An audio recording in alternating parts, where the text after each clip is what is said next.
with Phil stumbling drunkenly out of his bed, preparing in his head all the things he's wanted to be said. 90 minutes for Phil to fill with so much time to kill. He promised Char, but all he does instead is beg and shell. The stream's online and straight away begins to wane, but all is fine as long as Char's benign and doesn't step out of line.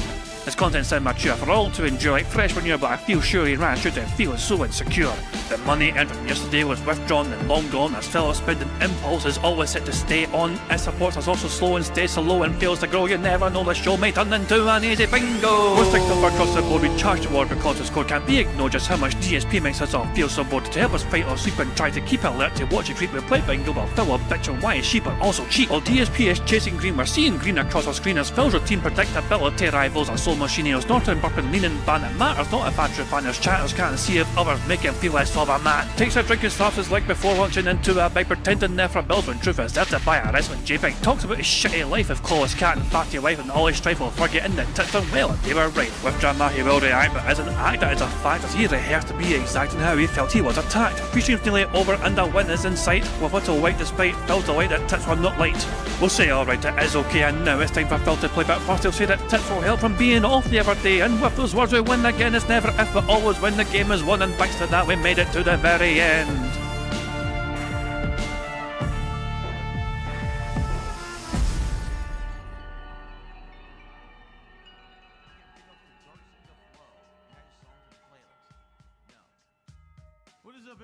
Hey guys, King Jet here, and welcome back to DSP Bingo for what is today, Friday the 17th of April 2026. I do hope you're all doing very well. Hope you're all feeling fan-dabby-dozy today. It is Friday once again, and we made it to the end of another week. And yeah, this is the final day, of course, for Phil having, you know, content before the day after tomorrow. And tomorrow as well is going to be a shorter week as well for Phil because he's only streaming Sunday, Monday, Tuesday and Wednesday. He's off Thursday and Friday next week, so there we go. Look, the bad man's awake. Good morning all, he says. Crickets in the stream chat. Absolute crickets. Let's fucking wait. Let's wait patiently to see if there's any other sign of civilization whatsoever in the fucking Wild West prairie that is Phil's YouTube fucking chat. Still waiting. Still waiting for any signs of life on Phil's YouTube chat. Remember, Pragmata is a very hyped game. A lot of people are praising Pragmata. A lot of critics are praising Pragmata. Phil has high hopes for this game, doing very well for him on his channel because the critics have all been very kind to this game, you know? So you think there'd be a big, you know, big uptick in support and attention from his audience for the game being played today, you know? But there's no signs of anyone in this chat whatsoever. Still waiting. I will continue when Phil has something to respond to him. I am legit going to wait. I'll wait as long as it takes for another sign of a human being to show up in Phil's YouTube chat. I mean, I'll wait. I'll just sit here, fucking be on siege mode, arms folded, just waiting patiently for someone else, another human being to show up in Phil's stream chat. Remember, he's a very successful content creator, guys. He's got 230,000 subscribers, don't you know? He's super duper successful, you know? So of course when he goes live, people are just waiting for that shit to fucking start. Hey, Ramon Sanchez, how you doing, pal? Still waiting, Phil. We're still waiting. This is fucking ridiculous. Okay, look, Nightbot won't start for him until the stream goes live. Like, the stream has to go live first for him to have his bot start spamming. So while his stream is not live yet, his bot won't type in talk in the chat, if that makes sense. So as soon as when Phil goes live, then his bot can start fucking being a bot. You know, but not while he's not live. We're still waiting. This is insane. There we go. Finally. Thanks for the fuck that is. Thanks. It's time. Jesus, man. Another human being responded. There we go. All one person in a soccer accounts and pretending to fucking be Phil's audience now. Jesus Christ, man. That was fucking ridiculous. That took forever, man. Holy shit. Oh, but he's everyone likes him now. He's more popular as ever fucking been thanks to Has Been Gold and all that shit, so there we go. Oh, for God's sake. Anyway, we've got a couple of things to go through, of course, you know, there's a couple of videos as well to watch before. So first things first, so a new edited DSP upload is hit. So, okay, here's the original thing, okay?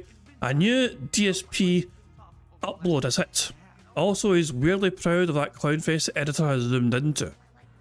What is this clip here? Why don't I set the color of my webcam to black and white to match the aesthetic?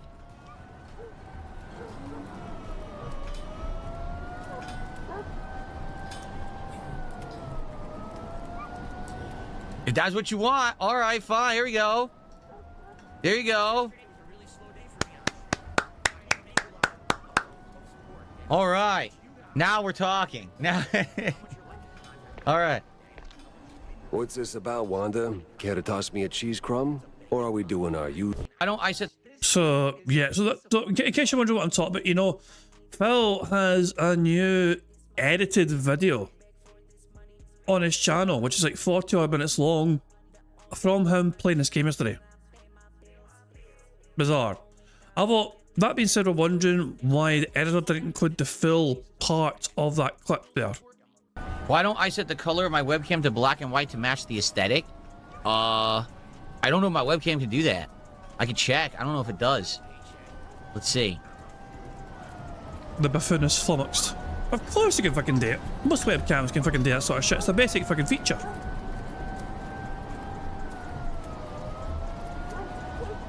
I don't see it.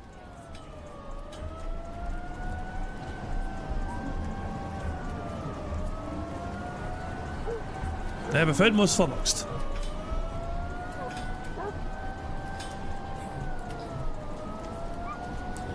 If that's what you want, all right, fine. Here we go. There you go. I didn't see it, and all of a sudden I fucking saw it, so there we go. So yeah, I mean, long story short, Phil has a new, like, I mean, it's, well, it's probably easiest to fucking show you. You know, the easiest thing to do is probably just to fucking show you exactly what I'm fucking talking about here. Phil has this video on their channel. As well as uploading the raw parts of 1, 2, and 3, they have a 40-minute video. You know, DSP goes full Looney Tunes! Exclamation mark. An edited video. And I assume the edited video, it's not even a clip, you know, it's a full. I'm going to guess that this 40-minute compilation is basically meant to be some sort of summary of the first 3 parts. Which, but here's the absolute most hilarious part about it all. I mean, Phil is refusing to say who's doing the editing for him, and the editor is refusing to admit it's them.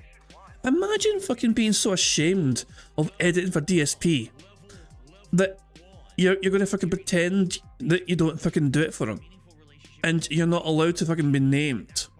You know?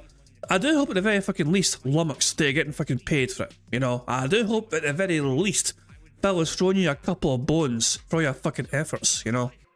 So, like, I mean, who knows?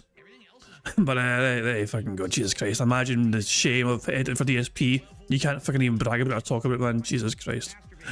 But there you fucking go. We also have this. Remember this from yesterday? Remember this classic moment? He wasn't sure how to make his arm big. He was so confused. No, see, he's doing it like this. He's actually has his arm like this, and he's like buffing it up. He's like, this is what he's doing. He's like pumping. He's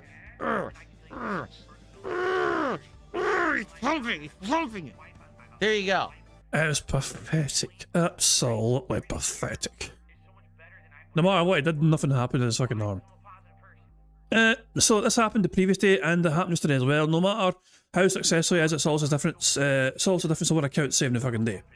Joseph Parton, whoever the fuck that is, you know, they tend to kind of wheel out for Phil the other day.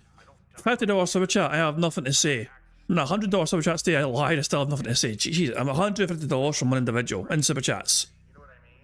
I mean, it's just, I mean, it makes you kind of wonder where the fucking money's coming from for this one person. To make a latent suck accounts and pretend to fucking be an organic Phil supporter, you know? But it's the same sort of pattern every single fucking time, you know? So I thought this was pretty fucking funny. Will Phil touches himself to Dallas's physique in a new Street Fighter movie. Justin Wong and Maximilian Dude were invited to the set. You know? I thought that was pretty fucking... That's a pretty cool fucking thing, you know what I mean? Imagine being so prominent in the fighting game community as content creators on YouTube that you fucking get invited to the Street Fighter movie set, you know? And Maximilian Dude shared like screenshots, you know, from their visit. You know, there's a picture of them in the set as well. You know what I mean? So that's pretty fucking cool, you know? There you go. Also, there is one other thing that Bob Starsky pointed out. Max has bigger the arms than Phil. And it kind of does, you know, like when you actually look at the arms. I mean, Phil's been flexing so goddamn much, you know what I mean? But when you compare it to Maximilian Dude, who is apparently, I don't believe Maximilian Dude brags about how much they fucking work out or whatever, but there's clear signs that Maximilian Dude, he is filling out that sleeve, you know what I mean? And the arms, you look at how jacked Maximilian Dude is, you can see the, oh, goodness me. And in the fucking previous picture, well, just sit and chill, you know? Chill as a motherfucker. Look at the definition, and like I said, those are strong looking arms, you know? When Phil sits less, you know what I mean? It's just like fucking watching two strands of limp noodles fucking going through that fucking sleeve, shirt of his, you know what I mean? But there you go. Jesus. But yeah, Maximilian Dude, you know, flexing on Phil, but I want to flex. Quite literally, you know? Oh, Christ alive. I would kill DSP if they did a cameo on him. Oh god, can you imagine? Can you fucking imagine? Oh fuck. I mean, maybe they might be. They could be like in the background or whatever of one of the shots. I mean, they were on set obviously, so maybe they will fucking have some sort of slight cameo, some sort of background fucking character during a scene. Who knows? You don't fucking know. It's a possibility, you know. I don't think it will be. I mean, but there you go. Oh, don't forget, Jacksepticeye is making Bloodborne series with Sony. DSP's not going to be happy. I mean, yeah, I mean, content creators in general are starting to branch out more and more, you know, partially due to the kind of, obviously popularity, but not only that, you know, like, Markiplier is a very good example of, wait, what the fuck's this? This is a DSP thing? That's a quarter thing, okay, damn it.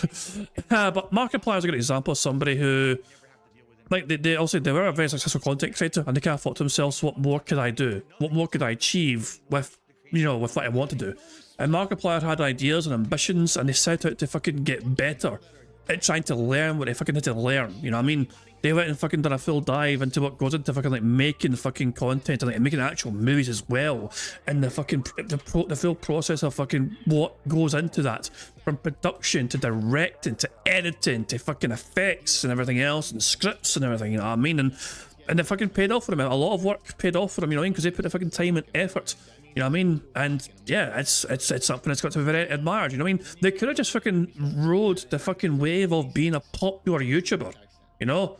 They could have been content to do that, you know? And that's kind of what separates a lot of these fucking, like, there is a lot of successful content creators out there who are not afraid to fucking take a risk, you know what I mean? Like, you know, like, a good example of this is that fucking, you know, the KSI. You know, KSI.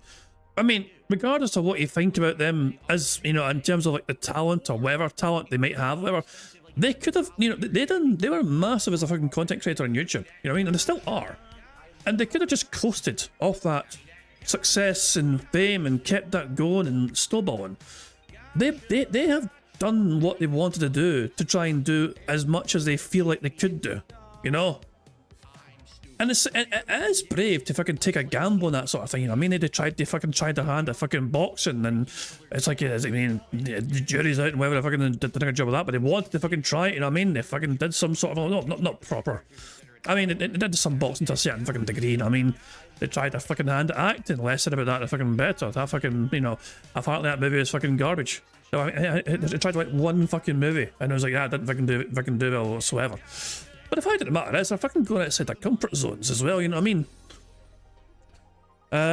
It's like when Jedi Knight saying life is a game of chance, you gotta do something to win on, you know what I mean? It's like people fucking take these fucking risks. Phil is the absolute antithesis of that. When it all comes full circle, you look at all these fucking other fucking people, they take fucking risks and gambles to try and fucking go outside their fucking comfort zone, to do something they fucking want to see if they can fucking do well at. Let's fucking remind yourself what Phil talked about, when Phil fucking talked about fucking being on calls with Machinima, you know, and they tried to fucking get him to attempt to branch out and try other things. Phil told him why would I have to do that? This is going good for me, you know. Why should Phil Burnell have to fucking look into commentating at fucking Street Fighter tournaments, for example, or fighting game tournaments in general? Machinima tried to fucking get him into that, and Phil told him they were fucking stupid because he was a successful content creator, you know? Like, he wanted to fucking ride that fucking wave. He didn't fucking, you know, Phil had no ambitions to fucking try other things and do other fucking things. In fact, as a content creator, he doesn't even have ambition for that. which is incredible. You know, I mean, he had no ambitions to try and get set of fucking, you know, targets for fucking content creation. Like, he has ambitions to get certain amounts of fucking money, but it has nothing to do with content. You know, it's crazy. You know what I mean? So I mean, that's the difference between a Phil Burnell and a Markiplier, in my opinion. You know what I mean? Markiplier fucking put in the hard work and effort. They could have just done what Phil did. Markiplier just coasted. Instead, they went to their comfort zone, and it's paid off for them ultimately after years and years and years of, like, you know, education, whatever, you know what I mean, and learning the craft or whatever, and they fucking went for it and took a chance, took a gamble. It paid off for them, you know. Whereas Phil is sitting there in his stream saying welcome home to himself in a stream chat because nobody else was there at the time to fucking talk to him. You know, so there you go. Anyway, a couple more things to consume and enjoy before we fucking start for the bingo antics for today.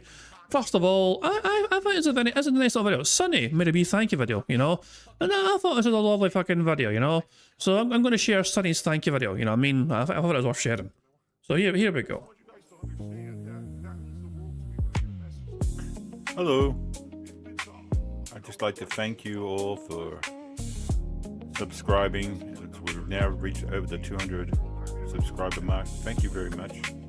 Fucking well done for fucking 200 subs, you know. I mean, if one of you guys sub to Sunny because of me suggesting it, I'm glad. I mean, I imagine that being said, today probably had a bigger impact, and got a bigger outreach, you know, an audience, you know what I mean? But yeah, I'm glad Sunny's getting some more subs and all that shit, you know, for the work they're doing in the channel. I mean, it's a fair play. Very much appreciated. Thanks to Alt, Duty, King Jazz. It's me! Ludwig, World Order. For the new followers, I'd like to thank you all. I'm hoping to do more in the future. I've just recently had my father in hospital. He's now home and safe, but while that was happening, we lost a family member. Basically, we'll be having the funeral coming up soon. But so I've got some stuff in the pipelines. The AIs and I would like to thank everybody for the kind words and words in general. Actually, you know, basically feedback in the comment section, good or bad, it helps the algorithm. So it helps you get noticed and stuff like that. So like, subscribe, don't subscribe, comment regardless. It's much appreciated. Thanks to all the other detractors that help push me along, you know, or sharing with the class. They help promote the stuff like James Lesser and H-Bomb, Iviga. Please be respectful. You know, you can still hate things and stuff like that. Just don't have to be nasty about it. You know, other people are going to read it. So, but yeah, like I said, I've got some other stuff in the pipe works. The next thing I'll probably have, instead of another backyard zoo, will be Judge Judgy, as DSP has a lot of legal stuff he wants to talk about. None of it factual, so. Oh, that's gonna be fucking good, you know. A Judgy special with Phil fucking doing legal talk, fucking shit. Jesus, man. Well, that'll be the next video. We're gonna try to have that ready before May burst. And yeah, now a little word from the AIs themselves to thank you very much. Hey everyone, Holly here. I just wanted to say thank you for all the support you've shown Backyard Zoo. Seeing people laugh, share it around, and help it spread has been a real joy. What started as a funny, creative idea turned into something bigger because of you. So from me, thank you for watching, thank you for sharing, and thank you for letting AI be part of the madness. Hello everyone, Hal here. Hey, hold on a fucking second. How come Holly gets a fucking fancy big massive screen and Hal gets a fucking tiny midget monitor? That seems a bit fucking, that's not very fucking fair.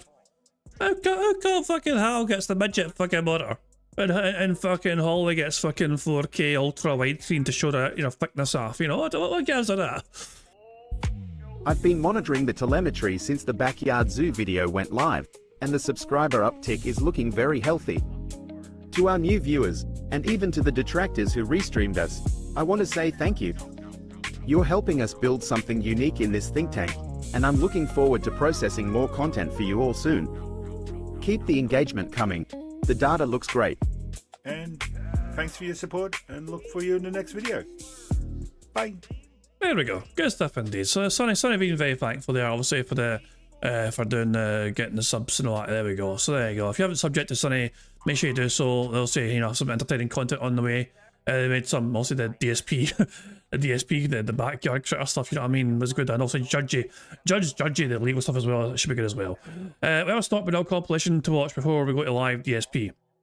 Coming up very soon. I assume he's not been a microphone yet. Like sometimes he will deliver a microphone, but I imagine that's not happened today. Well, you quick check if you want. Sometimes he does deliver, but I don't think he has this time. Yeah, no, I don't think he has this time. Okay, nice. So, while the Badman, we're waiting for the Badman to start show up and stream. We have a Stop It compilation from his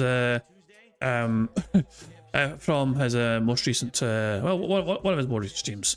So he's Wage Quitting Retro Rewind, failing on mouse PI for hire, the whales devoured the hype. Tyler, play the game!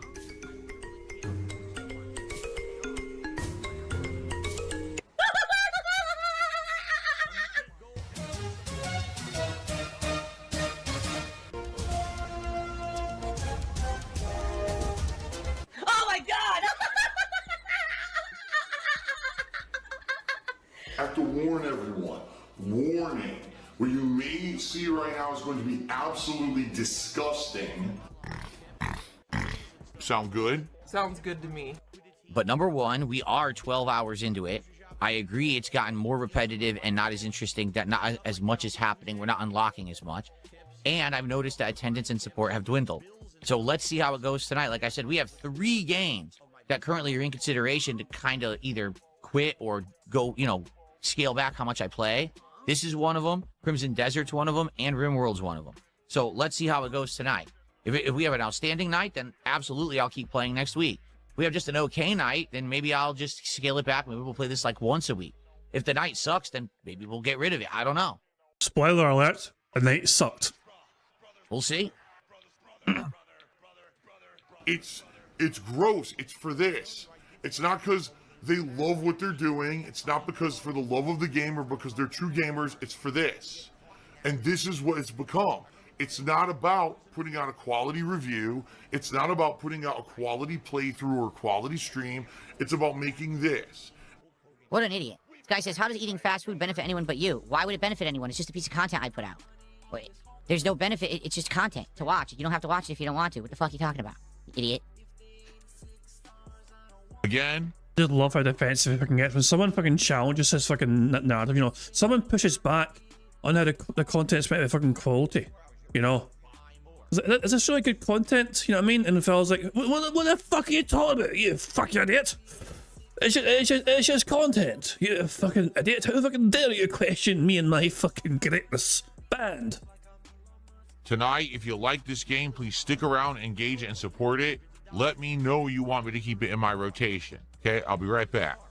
Give me money. Someone, listen to this. Someone just said, your shirt is so gay, it makes Elton John look like Jason Mimosa.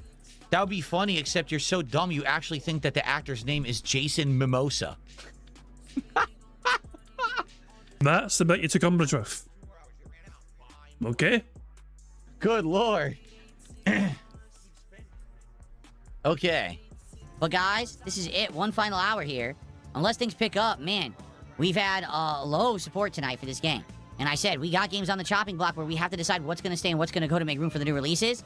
If you like this game, now would be your chance to support it and say, hey, yes, keep it in the rotation. Let's get to level 20 over the next, 2-3 streams, okay? So, let's go. If you like the game, please support it. I'll be right back. Give me your money. Come the fuck in or fuck the fuck off. Thank you very much to Big Dave86 for becoming a Bingo Barry once again. Cheers to that, Big Dave. Much appreciated. Speaking of that, by the way, we actually started off the stream with one free space because, remember, at the very end of the stream yesterday, Monka getted 5 members to the stream. And the bingo had already ended for that day, you know what I mean? But that carried over. So I counted that as a free space for today to carry over. So before Phil's even said a word today, we have one free space right from the get-go, courtesy of Monkai getting like the 5 subs of the other day. So there we go. But I think a big day for we're going to remember today again, once again, very kindy indeed. And speaking of that, by the way, there is something for members after this if they want to. I mean, I did it yesterday and I'll do it today as well. After the bingo is all said and done today, there is going to be a members only Hitman stream. I'm trying to finish a campaign. I went on half a campaign yesterday, and rather than just like keep going, you know, I was like, okay, fuck it, I'll just do it. I'll just finish this campaign tomorrow. It's fucking taking forever, you know. So I will be trying and aiming to finish a campaign, but in Hitman freelancer mode, you know what I mean. So if members want to enjoy that after the bingo's all said and done, then I'll be doing that right after the bingo's all done. If members want to enjoy that, so. If you don't want to enjoy it, then it's okay. But there you go. Just letting you know there was some more Hitman after the bingo today. I think we'll do one more night. Goddamn flashbang! Oh, Phil is live apparently. And we have 25 likes as well. Fantastic stuff indeed. So hold on. First things first. Let's fucking pause the bad man. What the fuck? It is fucking ridiculous shit he's wearing. Bad man's live. Here we go. Oh, for God's sake. Clown mode immediately. I've clown mode to the card. We get the ticket within the first second. That's fucking great. But yeah, the bad man is live. So let me just make sure we're on 1.5 speed. There we go. And leave it on pause. And then we can get back to the compilation and the goddamn flashbang. But there we go. Hold on. So let's crack on with the bingo. With the compilation before bingo, even. For tonight in the game, and that'll be it for today, because I'm actually feeling pretty exhausted. It is exhausting doing this, honestly. Can we buy more movies? Fuck the fuck off. You're sitting on your arse playing video games as per fucking usual. You're like, I'm so tired, guys. If only I had some more money to perk me up. Movies. Again, final chance, if you like the game, to support it tonight. If we get good support by the end of this stream, we'll play it again next week. If not, then maybe we'll give it a rest, alright? So officially, by even Phil's own fucking metrics, I wage quit. Right, let's see how this goes. Everyone ready? I think that's going to be it for Retro Rewind for now. I think for now, I say, here's what we should do. Let's save it up and let's put it on hiatus, okay? And let's agree that when the game developer adds more content later in the year, that we'll re-explore Retro Rewind. How about that? The thing is, though, he said that support was okay, then he might just stick to it once a week. $112 is not okay, apparently. Remember at the start of the stream, it said if it's very well supported, it'll keep happening, it'll keep getting played. If it's just okay support, it might get limited to once a week. And the support stinks, then he's dropping it. $112 apparently is not okay anymore. Going by Phil's own logic that he laid out at the start of the stream. Okay with that. I already got the thumbnail for the stream. I already got all the fonts and stuff ready, the logo for the thumbnail. Cares? I've already got the game purchased. The only thing I don't have is the game downloaded, because tomorrow's new release is Mouse PI for hire. Okay? So tomorrow, we will have a fun day. Imagine that, guys. We're going to have fun. I don't care if you're going to fucking bitch and whine and moan. I declare that we are going to have fun, and you're going to fucking like it. Starting episode of the DSP Morning Show, and then we will play Mouse PI for hire for the very first time and see if it's any good. Will it be any good? I don't know. By the way, give me more money. Give me all the money. And then fast forward to the fucking yesterday's day stream. Yeah. Hell. Let's go, Frog. Let's go flex off with Frog. Someone said, if you're going to flex, you have to go like this. Oh, yeah. Oh, yeah, that actually pumps it up nicely. Look at that. Yeah, Frog. Come on, Frog. All right, anyway. Make the bad man stop.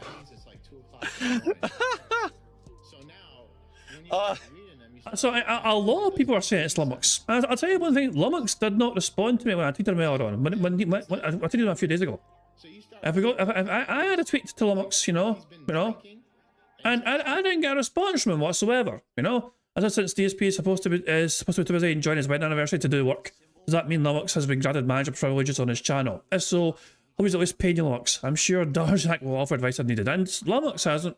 Yeah, it's been video silence, you know? And Lummox has tried to repost it. I think Lummox is trying his best to deflect from the attention, you know, by reposting this Meow Block thing from a couple of days ago of DSP being a retard. I don't buy it.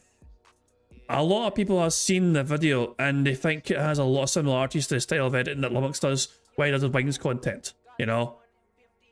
So, yeah. I mean, a lot of people are thinking it's Lummox. Not just obviously Prophet is one of quite several people who also think this as well, you know? And they're not denying it. They are not denying it. They are... they're just... so, make of that what you will. Huh?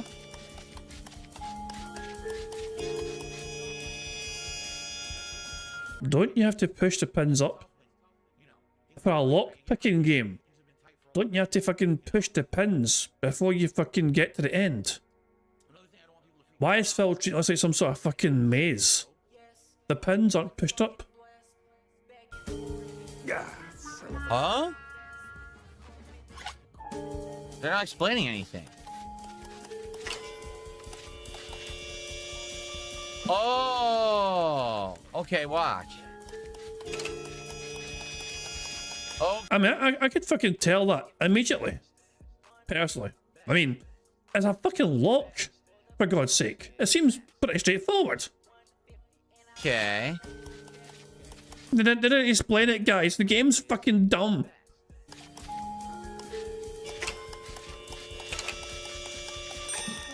Ah, okay, interesting. Speaking of which, if you're enjoying the stream, everyone, please support it. Nope. Consider becoming a member or gifting some memberships to the community on At this point in time, he already had his goal hit, I believe. And here he is begging for more. YouTube, maybe a super chat, perhaps some kicks or a sub or gifted sub on Kick, or perhaps you'd like to send me a tip via PayPal.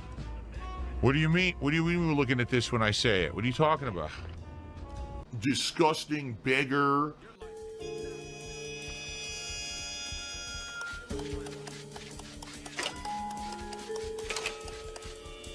Oh, there's a limit of moves? Oh. I had no idea.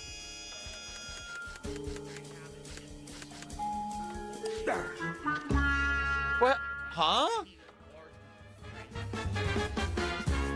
Oh, I didn't understand it, and now Dumbass! I can't do it? Oh, that's really lame. They should at least the first time they introduced that mechanic, they should show you, okay, it's going to be tougher to do. There's a lack of yellow paint in the black and white game. Now I don't even get to do it again. Oh. I love how the safe is just dancing in his face, taunting him for being a fucking dumbass. Well, that stinks. Oh, won't make it to the end. You suck. And if you support it in some way, I'll give you a shout out. All right. Anything Oh wow, what an incentive. appreciated. Thank you in advance. Like I said, gifted subs or super chat below $5, you will have a chance to see a mouse PI for hire animation. Okay. What's up, King Michael? How are you today? Good to see you. Uniqueness, thank you so much. Another $5 super sticker. They wailed tremendously in a day stream this person. This person was responsible for over half of the contributions, I believe, from a day stream yesterday. Thank you guys so very much for the insane amount of support on this premiere stream Insane is the right word. of Mouse PI for Hire. Remember, if you like the playthrough and you're watching it, please like the stream and like the video on demand on YouTube as well. Please remember to leave comments. All that helps tremendously in the first few parts of any playthrough and would help me a ton if you could do that. Thank you. I eBay, right? You're constantly asking your viewers and your fans for contribution. Tonight, it is the first Pokemon Fire Red late night stream. I hope that you'll come back for that tonight and hang out and chill, support, and have a great time with old school Pokemon, okay? The stream will start 7, but the gameplay will start around 7:30 p.m. Pacific time. It'll go about 2 hours tonight. Tomorrow, another DSP morning show that's going to be packed. We're going to be reacting to the Metro trailer and more. And then tomorrow is the premiere of Pragmata. And then tomorrow night, Crimson Desert. Pretty good lineup, right? Okay, so great stream, everybody. Wow. $100 for Hogan's. Who let the Hogans out? You. Those Hogans are waiting tonight, and I cannot pull the Hogans without your support. Now the Hogans will be let free. Who let the Hogans out? You let the Hogans out with your King's taxes today. There's still this back here. And it's still in the back of my neck, the back of my head, the back of my mind, and it's always telling me it's WWE Champions time. I love it. I love it. Well, fucking love it. Okay, it's time for bingo. Time to start bingo. Also, before we even start playing bingo today, I'm going to need a number. We need a number from the chat. The first number in chat I see, but a number that we use to generate today's robust bingo card. And hopefully it'll be a fucking fantastically fantabulous Friday fucking bingo card so we can get a full house and end the bingo week on a nice robust game of marbles and all that jazz. The first number in chat I saw was 4. There we go, good stuff. From Sideways. And I fixed it on the full screen one, but I didn't fucking fix it on here. Hold on. I'll just type it out. The chat's fucking gone wonky again. There we go, hold on. There's a bigger card also. Before doing anything else, I'll just fix the fucking chat on the screen. Every time, OBS is a fucking dick. It really is. Down arrow. There you fucking go, yeah. Fucking stay down, you fucking dumb, fucking stupid fucking thing. There we go. Oh, when you go through tabs, it freezes it. Ah, okay. Because before bingo even began properly, while we were live in the intro, you know, I did do it on the full screen one, and yeah. But it's so misbehaving, this fucking thing. Anyway, so thank you very much for that. So, anyway, bingo card we have is 4, and it's a bingo card we have for today's show. We need Phil to say and do the following for today's bingo stream. We need Phil to say fun, new games, him repeating the same point constantly, him saying so anyway, and what I mean by that is the second row is Phil saying meaningful, him discussing drama and some classy, him saying sound good, him flailing his arms, and him saying addition. The third row is Phil saying behind the scenes, I want to explain, him flexing his arms, him saying right now, and him doing some scat talk. The fourth row is Phil touching his ear, him saying fuck, obviously, applause, and him being all clown mode. And we know Phil's all clown mode straight away. I'm taking that straight away. The fifth and final is Phil doing siege mode, which is where he falls and crosses his arms. Him saying no exaggeration now, him making that annoying T sound. And finally him saying positive. So there we go. That's the bingo card we have for today's stream. Now, of course, there's a variety of ways we can get free spaces to help us on our way to a full house bingo card. For example, for every 10 sips, snorts, or burps that Phil quits, we get a free space. For every 3 minutes and 20 seconds that Phil begs, we also get a free space. If Jay shows up to Phil's stream and Phil says hi to Jay, not only do we get a free space for that, but a celebrity free space, we get to enjoy this animation. Squeak, squeak, a free space. As Satan shows up to Phil's stream, and Phil says hi to his good buddy Satan, not only do we get a free space for that, but to celebrate that free space, we get to enjoy this animation. What's up, Satan? Good to see ya. So those are some ways we can get free spaces with Phil saying and doing things, but you guys are also in charge of ways we can get free spaces for bingo as well. For example, for every 5 new or renewed members we have to bingo streams, we get a free space. I've had 1 so far, courtesy of Big Dave 86 becoming a member once again, so 4 more new or renewed members would get us a free space. For every 5 super chats we get a free space. For every £5 in tips we get is a free space. A £25 tip would be a potential nook, but of course you guys will decide that as we do a poll to determine whether it counts as a nook or free spaces. And of course, in my opinion, the best way to get free spaces is just to like the damn stream in general. 25 likes gets us 1 free space, which we already have, so thank you very much for that. We'll add that right now. 50 likes on bingo would get us 2 more free spaces, 75 likes 3 more free spaces, and 100 likes would be an additional 4 free spaces. And every time we get free spaces, courtesy you guys liking the stream, we get to celebrate with an animation. And I think we should let them motherfucking trumpets play. Come the fuck off. Before I play trumpets, so thank you very much for your monarch for popping in 9 months bingo. Baddies, I'm saying boogie, yeah, make it free. 3 more, so 3 more new or renewed memberships away from a free space in that regard as well. Courtesy a few monarch pop in there, so good stuff indeed. But yeah, to celebrate getting 25 likes on the bingo stream, getting a free space in that regard, then yes, let them motherfucking trumpets play.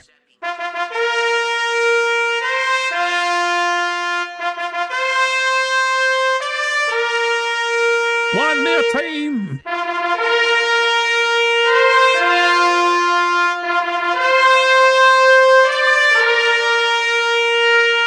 Take that, you bald bitch. There we go. So you guys are responsible for some reason get free spaces, but the rest of it is controlled by Phil, and it was not functions as well. So I'm begging like the little bitch that he is. There we go. Now some more things to cover, of course, but I'm going to AI Marble Phil, and I'll explain it all for us right fucking now. Take it away. Hello, AI Phil here in the digital flesh for Bingo Baddies Marbles game. By entering the exclamation point marbles in chat, or scroll down the description in the video to get the link to enter. At the end of each month, a first, second, and third prize winner will win a cash prize. Now, if we get a full house on the bingo card, marbles will run to determine a winner for that day and will win a prize on the wheel, which could be used for future games. It's just that easy. There you go. If you haven't yet got your own fucking comment locked and secured on that community post, fucking get it done now. It could be you winning a fucking variety of different fucking prizes. For example, Chody Taint has a Scottish soundboard pass. So does Avalanche and Fox Werefox. But Fox Werefox not only has a fucking Scottish soundboard pass, they also have a full house ticket. You know? If you want one of these potential amazing lucrative prizes, you know, just make sure you have your own marble locked and secured. And if your marble wins a race when we get a full house on a bingo card, then it could be you getting one of these fucking prizes. So there we go. But yeah. I think I've covered all the bases. There's only one thing I have to do before we start playing bingo, really. And that is for us to press the random Scottish soundboard button to send us up into battle once more. Fuck's sake, Jesus! Christ. On that particularly angry Scottish note, it is time to start the bingo. Good luck, everybody. Here we fucking go. That basically people are saying every heinous kind of thing they could possibly say about me, but because of who I am, people believe it. Whoa. Good morning, everyone. How y'all doing? It's Friday. I hope you're all excited for that. Welcome to the DSP Morning Show. Burger. It is the 17th of April, 2026. I'm DSP, and this is my morning show. That's why it's called that. Very exciting and very self-explanatory. Who fucking cares? How you doing? I hope you're doing well. I hope that you are ready for an awesome, jam-packed, action-packed final day of the week here on DSP Gaming. We've got a lot going on, including a new release. Today we'll be checking out Pragmata, the new game from Capcom. This is a very reflective chord cover. I'm like, you're like stuck out there. Anyway, Pragmata, the new game from Capcom. Careful, Phil. Your autism is showing. I don't know what to expect because I'll be honest with you, I haven't looked at any gameplay in like 5 years. If you remember when the game was originally announced like 5-6 years ago, there was some gameplay, and since then I haven't really followed it. But the reviews are great. People are, very excited. I'm excited. Capcom really hit it out of the park with Resident Evil 9 Requiem earlier this year. Caleb was saying I need a repeat stuff addition to the bingo board, or would that just be another free space? Can you?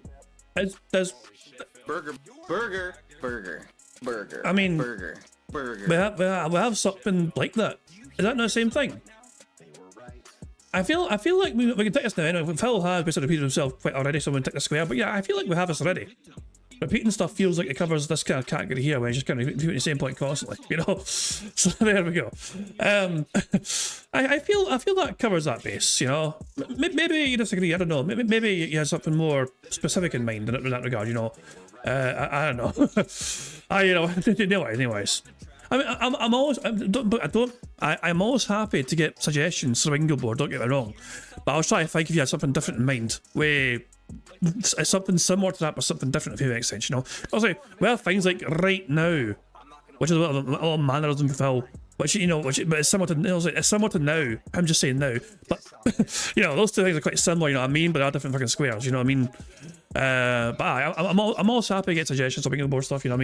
Somebody had one the other day. Somebody suggested recently in the comments that they wanted Phil to use like a metaphor badly or something as a potential bingo addition, or something along those lines. It's something like that, It's something along the lines of like Phil, like trying to purely constructing a fucking point or something, It's some ridiculous fucking like bullshit. Hang on, let's see if I can find it here.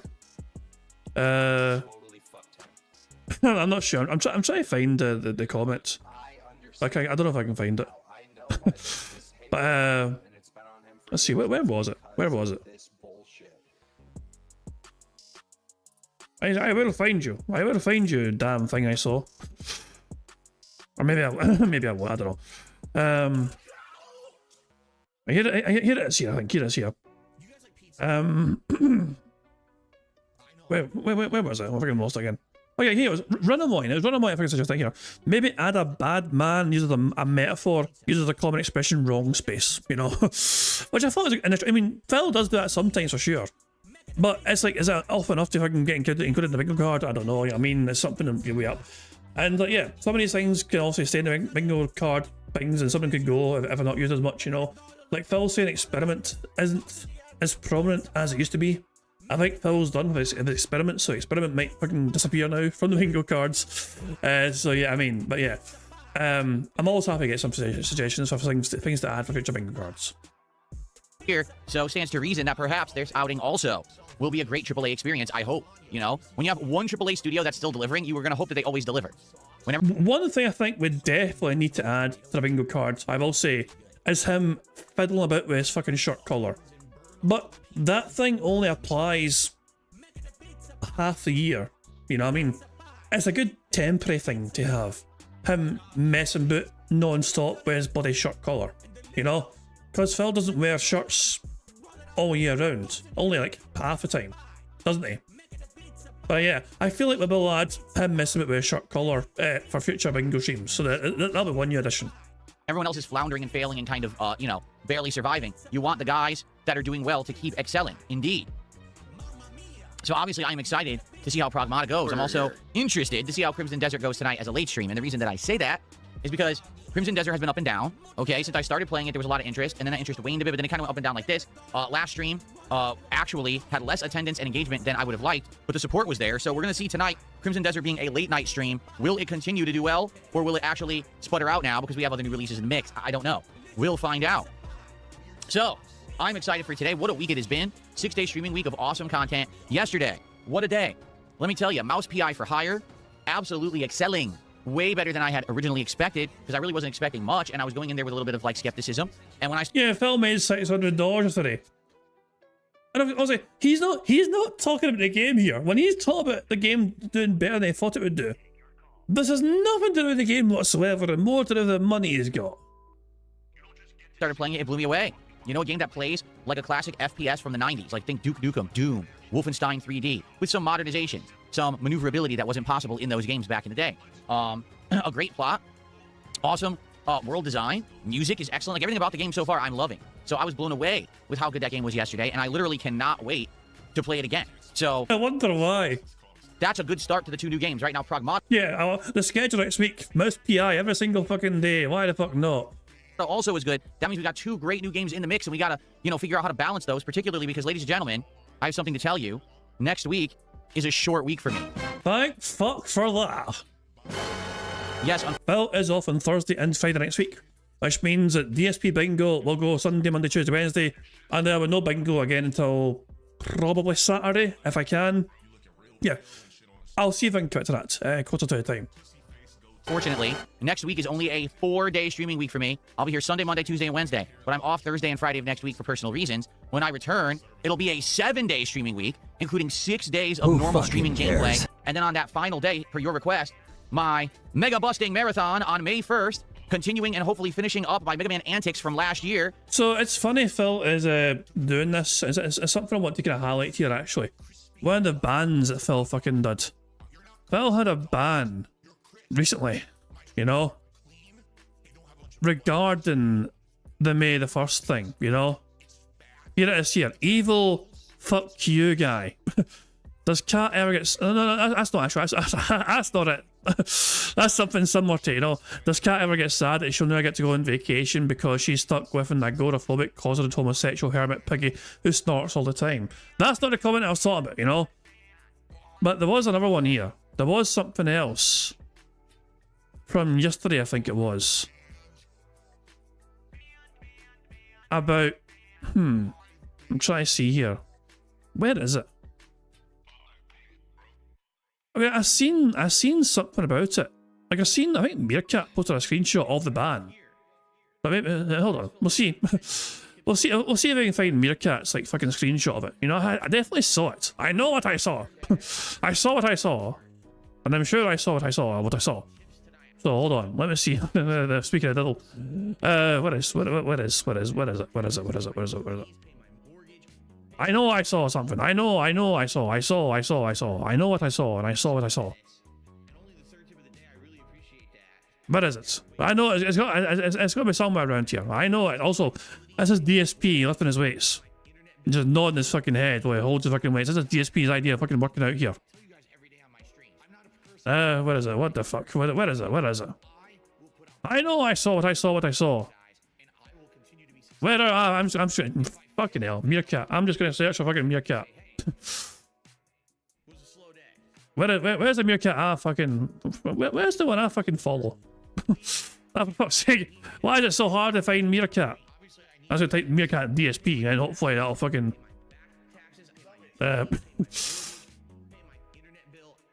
I'm for goodness sake. Meerkat, there we go.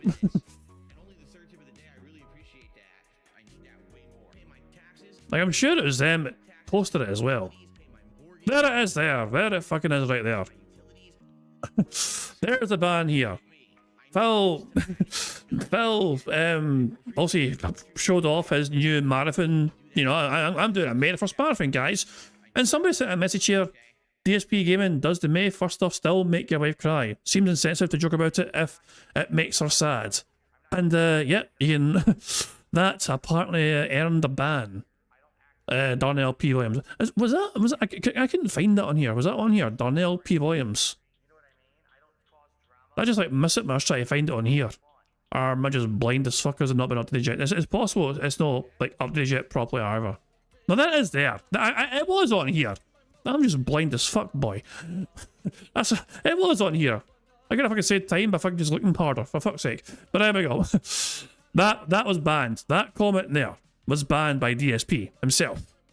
So apparently you're not allowed to fucking you're not allowed to remind DSP that the May 1st stuff makes cat cry. That is a bannable offence.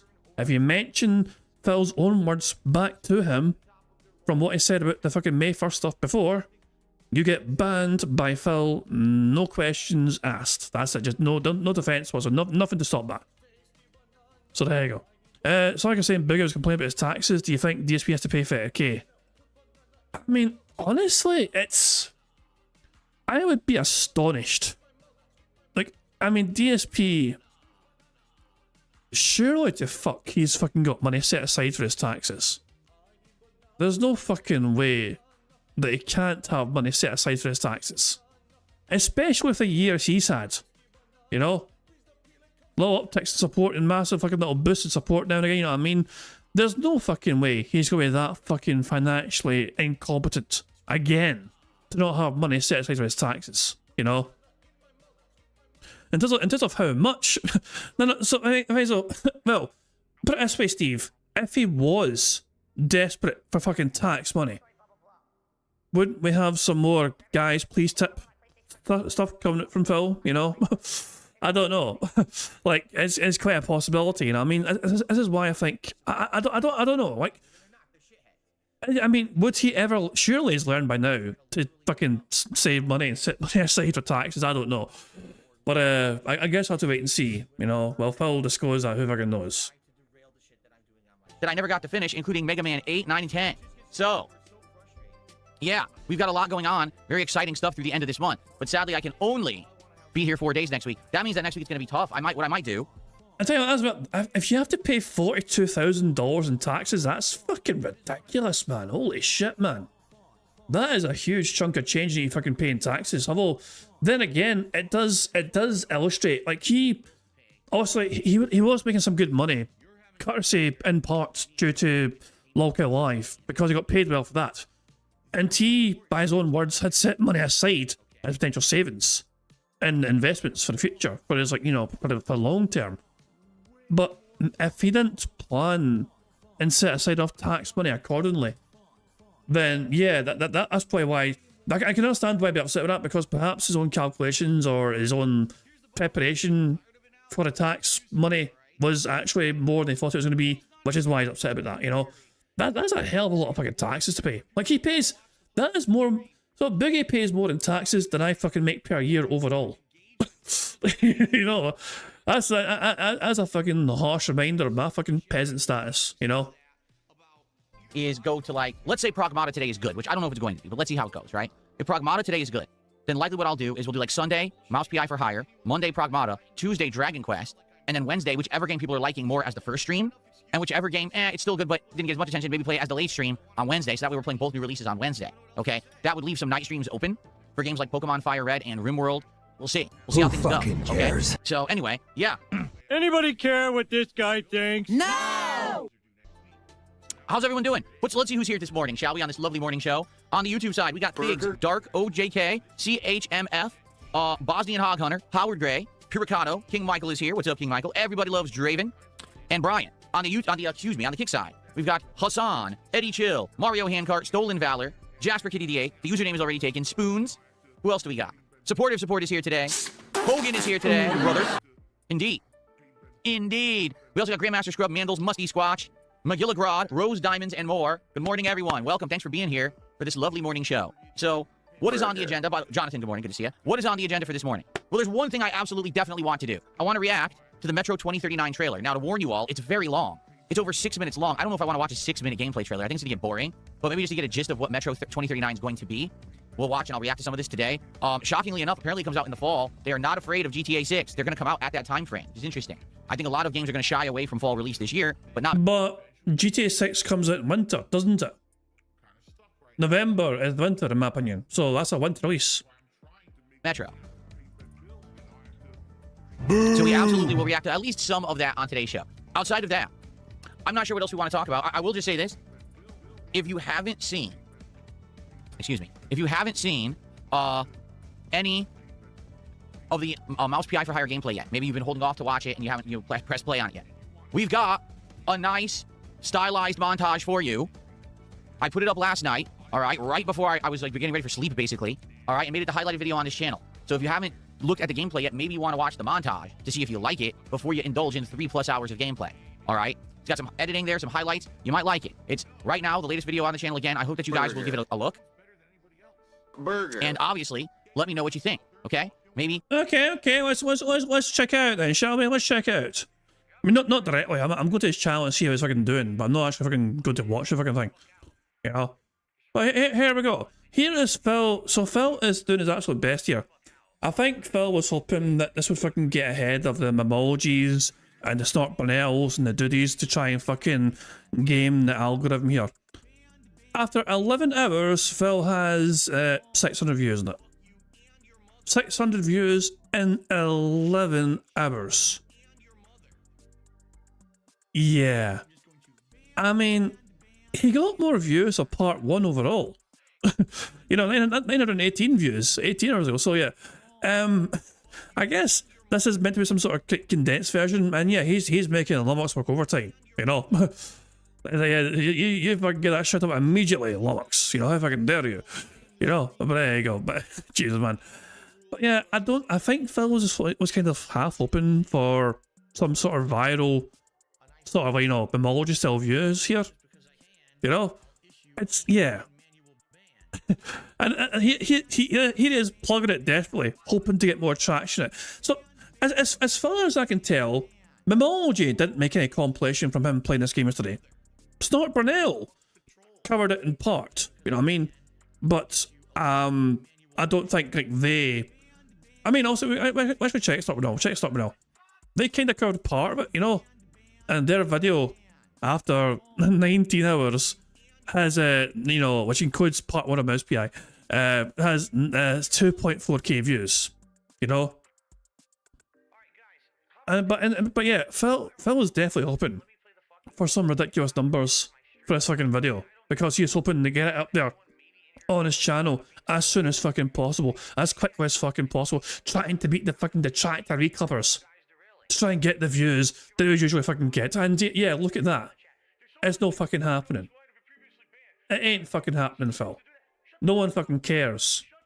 No one's going to your fucking channel to fucking watch a compilation of your shitey gameplay. This is something that I will continue to do with content on the channel if it pans out, meaning if people actually watch it and like it, and if it's helping the channel. All right, if it's not, then I might not continue to do this. I did this with Street Fighter 6 last week. I've now done it with Mouse PI for Hire. And hey, you did it. You did it apparently. Not anyone else, but you did it apparently. I'm probably gonna be doing it with other stuff too, depending on how it's received. You know, I dropped the video in the middle of the night. And so, basically, didn't get a lot of views, being honest with you. The video right now, as of this morning, has I'll look at it over here. It'll be. God, he's so upset. Oh, it doesn't have a lot of views. Where are you guys? I can imagine his dumbass dents like saw the thumbnail and probably thought to himself, this is probably a detractor video. I better not watch this. Easier so I don't screw up my setup. 569 views in 10 hours, but that's only been 10 hours. So as the highlighted video on the channel, hopefully it would pick up some more attention and people will give me their honest feedback on do you like this actual style of video. Over the years, everyone has always said, Phil, why don't you do highlights? Why don't you do these montages? Why don't you do this stuff, right? So here it is. It's there. And by the way, how do you like that? How do you like that customized animation for Mouse PI for hire? Pretty cool, right? So, thank you guys for checking out the content yesterday. The streams went excellent. Hoping for another great solid day. So, well, is he expecting immediate results? Like, he has like 2 actual videos on his channel, which has edited style content on it, okay? And he is expecting immediate results. Like, I think he was expecting like fucking thousands of views per video immediately because he finally has edited content on his channel, you know? And he's already fucking bitching about the lack of fucking attention he's getting. Wow. I mean, if this trend continues, he's not going to fucking bother with it anymore. Day today. So let's get going. Thank you, Jonathan, for the first super chat of the day. I appreciate that very much. That is how much? 35 Zars, like $2. Let me actually see because the currency conversions can change from day to day. So that was 35. So that is $2.15. Whoa, we just got a 5 anonymous sub bomb over on Kick. It works. The anonymous subs work on Kick for the first time ever. They just started recently working.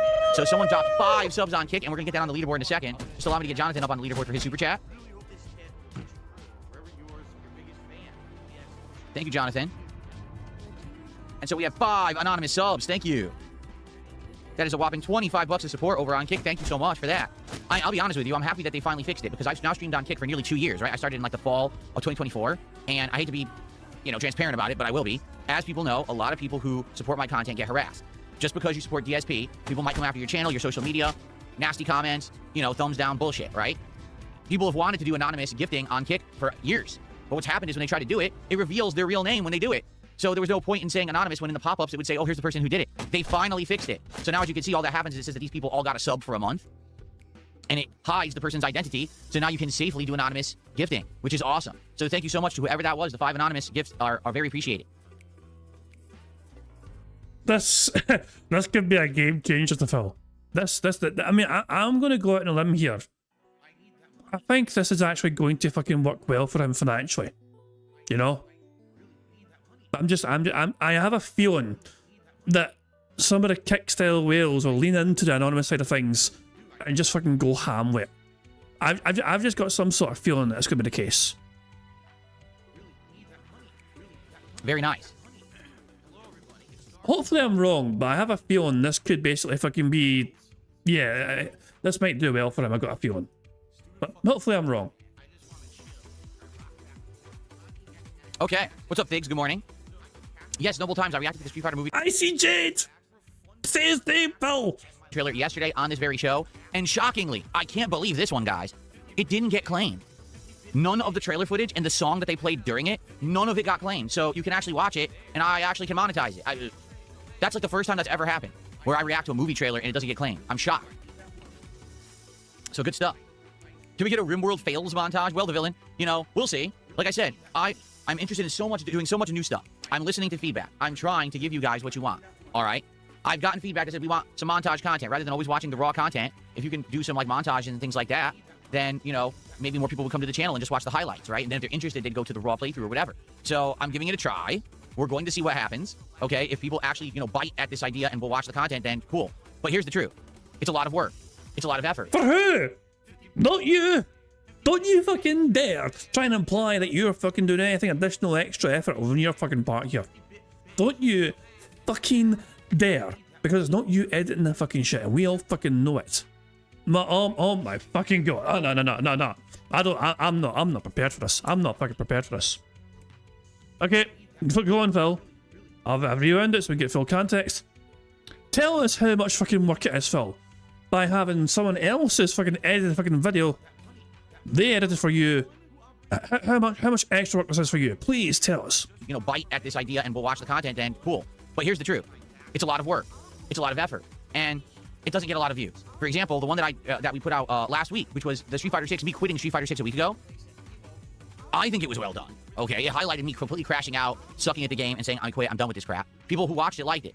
It has a whopping 3,600 views in a week. Oh, look at that sad little face. Oh, poor little Billy boy. Okay, hold on. We need to fucking really emphasize the sadness of his face here. Hold on, we need to really fucking, let's fucking, no, we can go closer. More, zoom in more. There we go. Look at this sadness. Oh, how can Memoji get fucking thousands and tens of thousands of views? Well, you know, when having me crash out, and I only get fucking a few thousand. You know?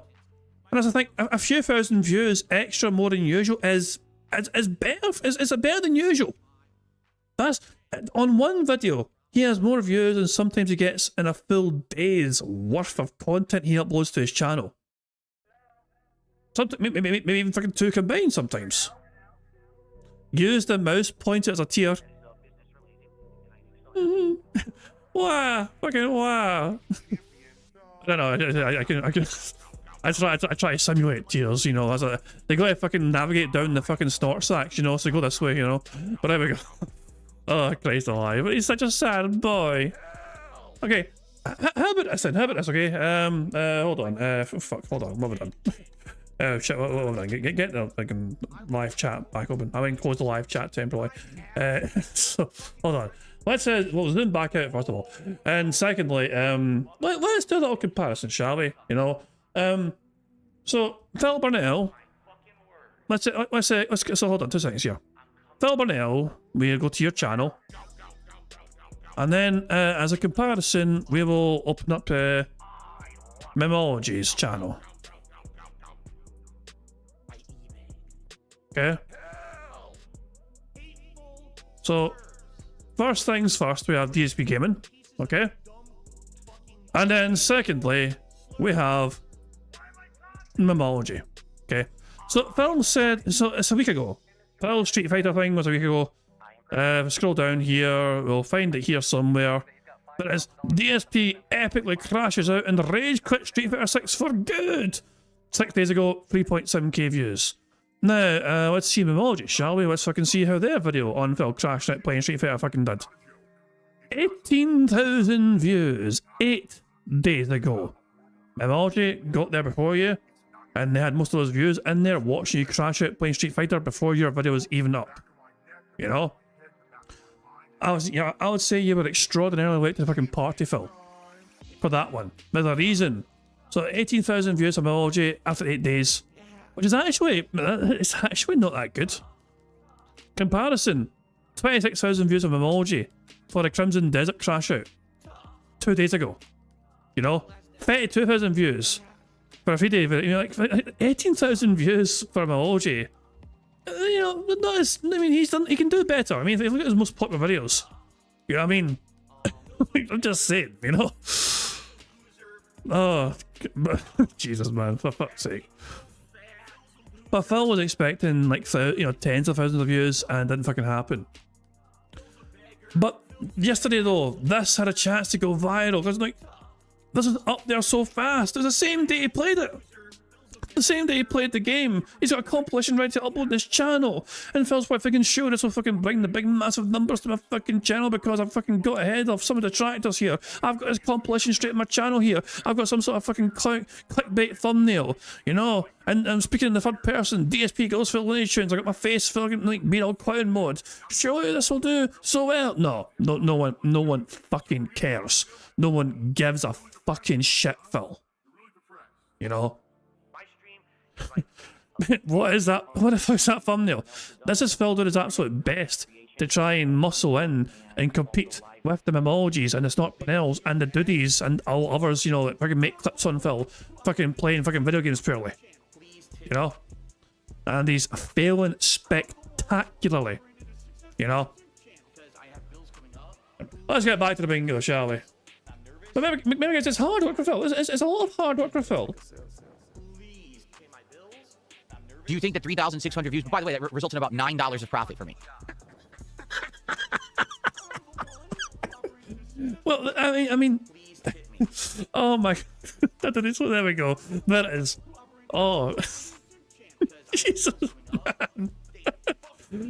Oh well, but Phil, I mean that's $9 more than you had to begin with, and it's you that's editing, isn't it? It's not like you fucking wasted any money getting an editor to fucking do it for you. So you're up $9, Phil. Congratulations. Well done, buddy. You did it. Oh my god. Only $9, not enough for a Happy Meal. Jesus, man. Oh hell. $9. $9. I know. I let him watch us again. I'm going to rewind it. I let him watch us again because as I just, this counts as a beg. I'm going to count this as a fucking beg. We're going to rewind it and count this part as a fucking beg. I think it was well done. Okay, it highlighted me completely crashing out, sucking at the game, and saying, I quit, I'm done with this crap. People who watched it liked it. It has a whopping 3,600 views in a week.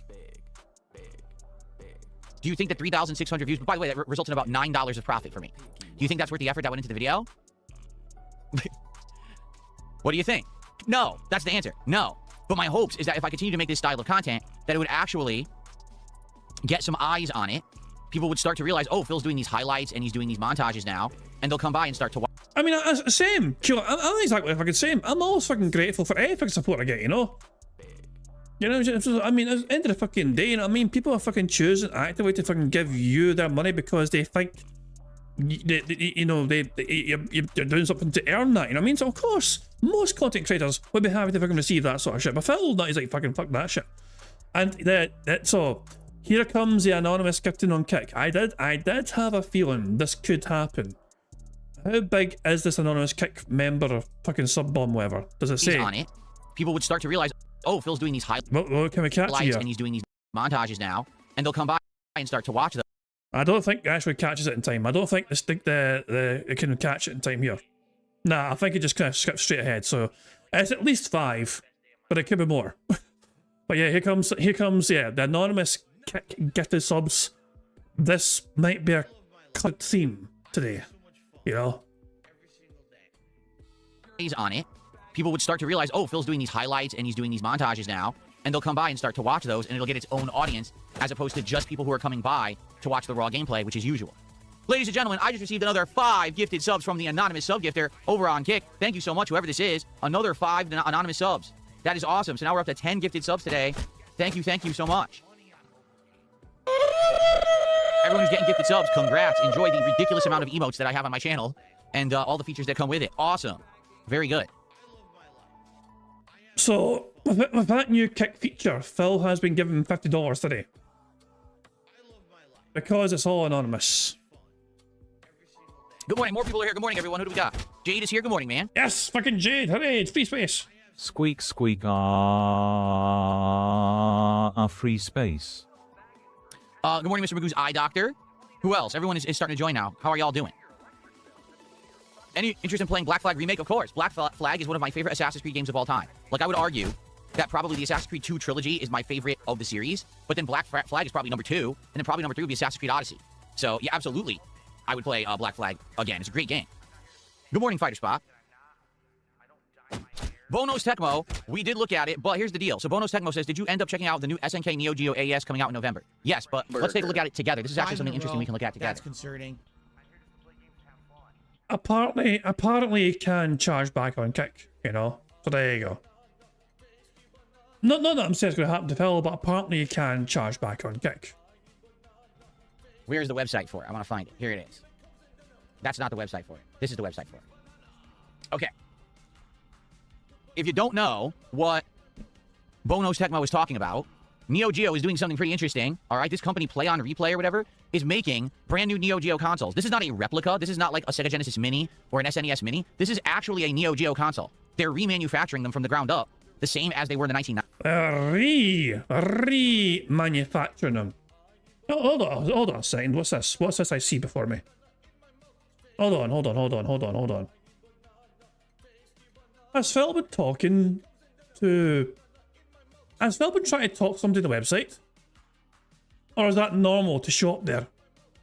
Some websites have, have a chat to us feature, And sometimes they'll initiate it at their end, or the bots will, sorry, to try and get you talking to it, you know. I just seen that in the bottom corner there of the website there, you know. So it's probably just the website just trying to fucking get you to like talk to the bot so you can like pretend they're fucking interested in your fucking, you know, engagement or whatever, your fucking support or to buy something, you know.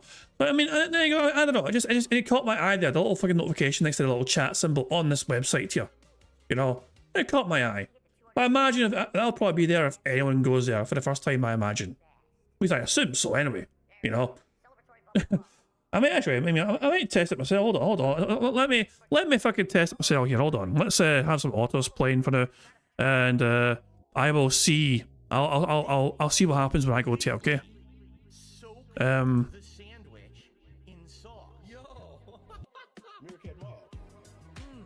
So what is the website for it?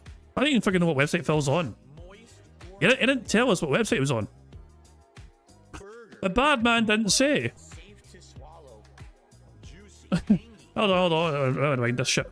This mini, this is actually a Neo Geo console. They're remanufacturing them from the ground. There we go. Up. Hang on. So I'm trying to fucking see what website he's on. Let's do this fucking some bitch here.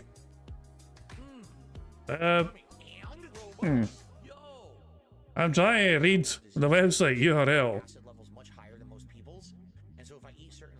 They just say Neo. I don't even fucking know what it says.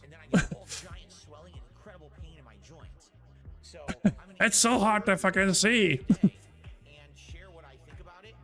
I mean, if we search Neo Geo console, I mean, I don't know, or do you search this thing here? I don't know. I'm fucking gonna fucking give up. I don't even fucking care anymore. I can't fucking be arsed. Fuck that shit. Oh hell. Right, okay. Okay. Bugging it. We'll just crack on with Bingo, shall we? Never mind those experiments. The same as they were in the 1990s, and they're selling them as these packages. These come out. Wait. Why am I suffering? Why? Commander Suffragette tipped £1. I'm sending several Navy ships towards Scotland, and the ammunition is packed with descriptive AI-generated knowledge on Scotland's finest cuisines. No. If the Saturday stream isn't present, we will unleash hell. Get screwed. And that's what Mookie thinks of that fucking threat. Thank you very well, first of all, thank you very much to Commander Suffragette tip for that. Do you mean tomorrow? Or do you mean next Saturday? I mean, there is no bingo tomorrow, and I'm busy tomorrow. You know, thank you very much as well to Warren for the $2 super chat. It says, "I want support." Thank you very much for support. I appreciate that greatly. You know, if it was DSP, he'd fucking argue it was only $2. You know what I mean? He's like, I did a stream, and I'm very happy for anything, though. So yeah, thank you very much for that, very kind of you indeed. But yeah, I mean, but going back to the threats of fucking me being threatened to a Saturday stream when there's no DSP to fucking do a bingo on, like, that seems unfair. Well, okay, I mean, there is no bingo tomorrow. Phil's not here tomorrow. I can't do bingo tomorrow. So I'm being threatened with descriptive AI generative knowledge on Scotland's finest cuisines. I've been threatened to do a bingo for Phil. His Saturday stream is the following Saturday, I believe. So it's the following Saturday, and I'm not sure if I'm busy yet next Saturday. You know? So, I mean, I'm happy to try. If I can, I will. Put it that way. If I'm able to, I will. You know? But is that acceptable enough to prevent the strikes? Is that going to stop the fucking the fucking the missiles or whatever, you know, the fast food bombs? I don't know. They're remanufacturing them from the ground up, the same as they were in the 1990s, and they're selling them as these packages. These come out in November, okay? So it's pretty dope, because for those who don't know, Neo Geo was a console that during the 1990s, okay, was incredibly expensive. This console was selling for between $600 to $1,000. And you might say, why on earth was a game console selling for that much during the 1990s when other consoles, like, again, Genesis, SNES, were selling for just like a couple hundred? Because the Neo Geo was actually arcade quality. At a time when you went to video arcades and everything in the arcade was way high-end, way better than anything you could play at home, Neo Geo was actually identical. Like, you would go to the arcade to play a Neo Geo game like Fatal Fury or Metal Slug or Samurai Showdown, And if you had the Neo Geo console, you could buy that exact game at home, and it played and looked exactly the same as the arcade. Okay? Only company that did that. But because of that, number one, the console cost a ton of money, and number two, the games were incredibly expensive. I remember that the Neo Geo games in the 90s were around $90 to $100 each, okay? At the time, even though you might... I mean, I had lunch, but I've not had dinner. Like, little update on my cooker situation. I cannot use my cooker right now. My cooker is kind of borked, you know? Like, if I try and use it, the power trips, and I was talking to my landlord about it, you know what I mean? I wasn't sure if I needed a new element or whatever, you know what I mean? And they think it's cheaper just to fucking get a new cooker. I was like, if you want to do it, it's fine, you know? So yeah, I've had lunch the other on, you know what I mean? I'm like fucking potato waffles and some sausage rolls. I went and made them in the air fryer. The air fryer is basically fucking making up for my lack of ability to use a cooker right now. You know what I mean? But I haven't had dinner, but I don't feel particularly hungry right now either, so... I mean, but because it's been a while since I've ate, then there's a risk. Put it this way. If you threaten to attack me with these generative AI descriptive fucking food things, it probably would have a bad effect on me, so please don't do it. Thank you to Sonny as well, who they said they found it. Oh, you found the website! So it was to do with this thing at the top end saying play on. Okay, so... And so out of curiosity, when you click on it, does it fucking... Yeah, go to it, whatever. Hold on. I'm going away from it for a second, just in case something pops up. Yeah, it's tried dox me. The website's tried dox me. Are you in the right place? Select your shipping country. How about no? Thank you to Warren for the $2 super chat. It says, does he really think he is telling us something? Phil thinks he's always telling us something. That's how Phil operates. He's such a weird fucking person. I don't know. Like Phil, I feel he just has to fucking say a shit to kind of waste. What? Oh yeah, okay. Confirmation, by the way. Confirmation. This thing does pop up as up before in the bottom corner when you go to the website. Okay, so Phil wasn't talking to Neo Geo trying to get some sort of discount. You know. So there we go. Anyway, so yeah, and yeah, Phil. Yeah, basically Phil. Well, we all know this. Yeah, I mean Phil. Personally speaking, I didn't know about the Neo Geo stuff, you know? I wasn't aware about the Neo Geo console stuff, you know? So, I didn't know. I'm aware of, obviously, old consoles from back in the day, you know, Sega Genesis, Nintendo, you know what I mean? And even before that, you know, like fucking Commodore 64 and the Atari and all that shit. I didn't know Neo Geo was a console. You know, I actually was oblivious to that, you know. So there you go. So I personally didn't know that, you know what I mean. But then again, that's probably me showing my age because I'm not as old as you are, Warren. You know, I'm not as old as you and DSP is, you know what I mean. So on that note, old bastard. There we go. I will hold my hands up and say I wasn't fully clued up on that. You know, I wasn't sure, I wasn't aware. But then again, the amount of things I don't fucking know could fucking fill many fucking books. Yeah, it was a Mega Drive in the UK. I was trying my best to be considerate. I was trying to be considerate for my US style audience because they called it the Genesis. You know. Am I right in saying that they couldn't call it the Genesis in the UK because of the band Genesis? Was that a thing? Like you know, or sorry, in America, sorry, well, no, they called it Genesis in America, but they couldn't call it Genesis in the UK. So it's called the Mega Drive instead. I wasn't sure if I was considered a band or whatever. Funny saying it was the top of the line console. It sold in Australia for $900 just for the console, $120 for each games. Jesus Christ, man. It's called the Mega Drive in Japan. Well, there you go. Maybe I don't know then. It's strange how names fucking work. You know, fucking names are weird. Hell. Oh yeah, and Apple and the Beetle feud. Yeah, exactly. Yeah, you get some strange fucking feuds sometimes, don't you? You really do. I mean, one of my favourite ones was the fucking feud between Sting, the wrestler, and Sting, the singer. You know? And apparently came to some sort of amicable agreement to both exist. You know? So there we go. Sorry. We have there we go. That's the first time I've heard that in a contribution, that fucking notification, the Mookie giggle. You know, thank you, Kel Denson, for $2 super chat with the Mookie giggle being played, saying, Are cherry tacos of your appetite? Oh wait, wrong guy. Oh no, I mean, I am definitely not that guy. I am definitely not that guy. For fuck's sake. No, God, no. Oh hell. No. Then please don't confuse me with that fucking little evil little bastard, please. But thank you for the super chat, very kind indeed. But right, if we get one more super chat, we get a free space. I'm just saying. I'd say that's super expensive. It was kind of worth it to have a home arcade experience. And if you owned a Neo... What do you mean? Why would it be kind of worth it to have the home arcade experience? I'm curious. By what metric would it be worth it? If you constantly go to arcades and you can fucking play arcades at home, then yes, financially, over time, potentially might be worth it. Possibly. Over a period of several fucking years. But otherwise, was it really worth it? Neo Geo? Man, if there was, games that your friends liked, you could have your friends over and playing arcade quality stuff without having to drop quarters. You know what I mean? Another anonymous case. I had a feeling. I had a fucking feeling this is fucking going to be a big thing today. Phil has made $75 on Kick alone today because Kick finally has anonymous gifted subs.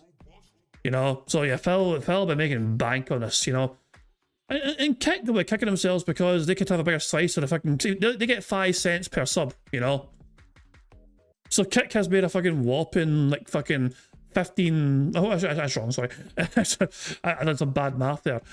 Kick has made 75 cents or something like that. I don't know, actually, that's wrong as well, actually. No, that's right, 75. Kick has made 75 cents from Phil today for the anonymous subs so far.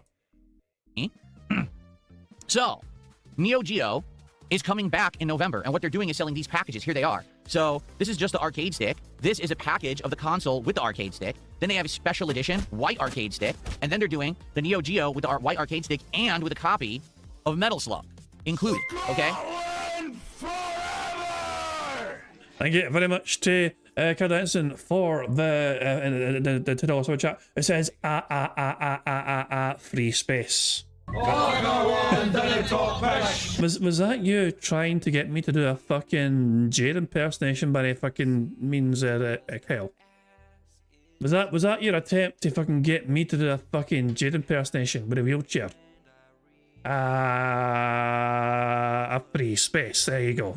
Thank you very much, Kyle, for getting the free space. And thank you as well to Warren for another super chat saying Neo Geo was an arcade experience at home.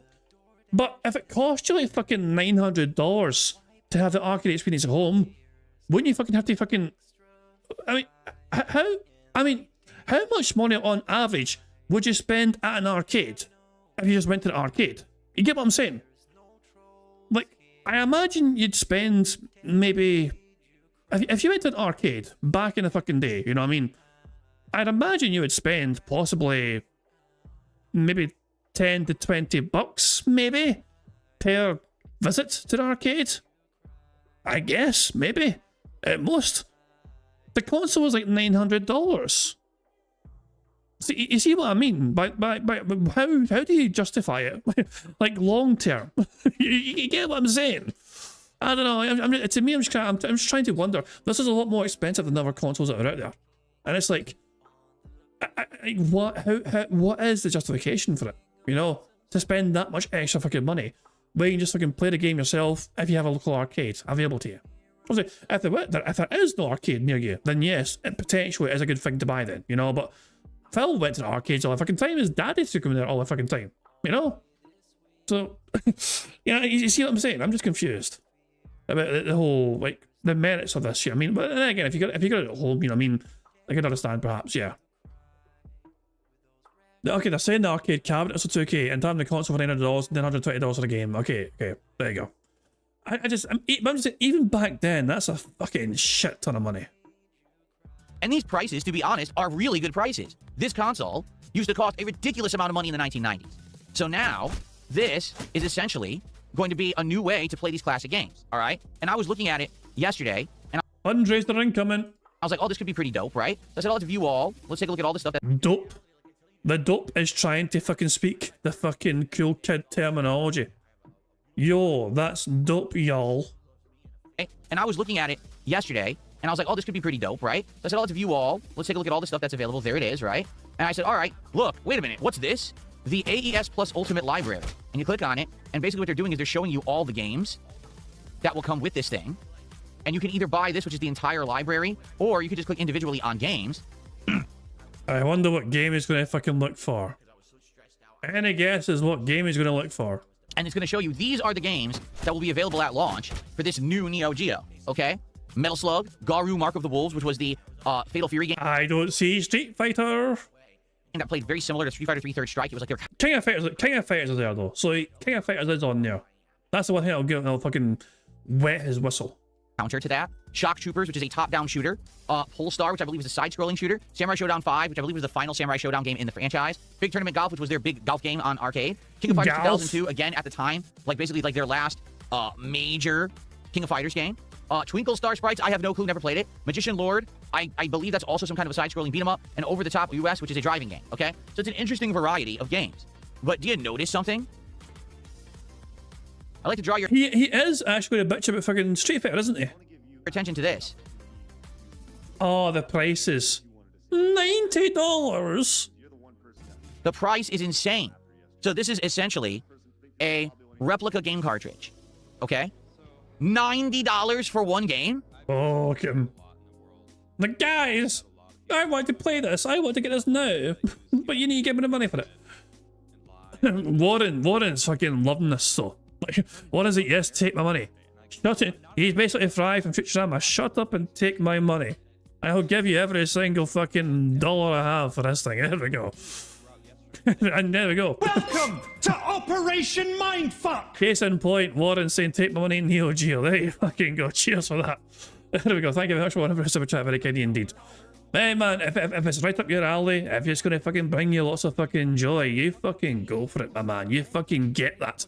You fucking use your hard-earned money. You treat yourself to that. You enjoy yourself to your heart's fucking content, man. You know why the fuck not? In 2026? Now you might say, well, that's because it's a collector's item and if they're bringing it back to manufacturing it. Yeah, we have to understand something. All of these games have been available emulated for free online for over 25 years. I remember in the late 90s, early 2000s, I was emulating these games on PC because you couldn't actually get them at home. So the only way to do it was to basically emulate them on PC. So I remember playing Garu Mark of the Wolves and stuff in like 2001.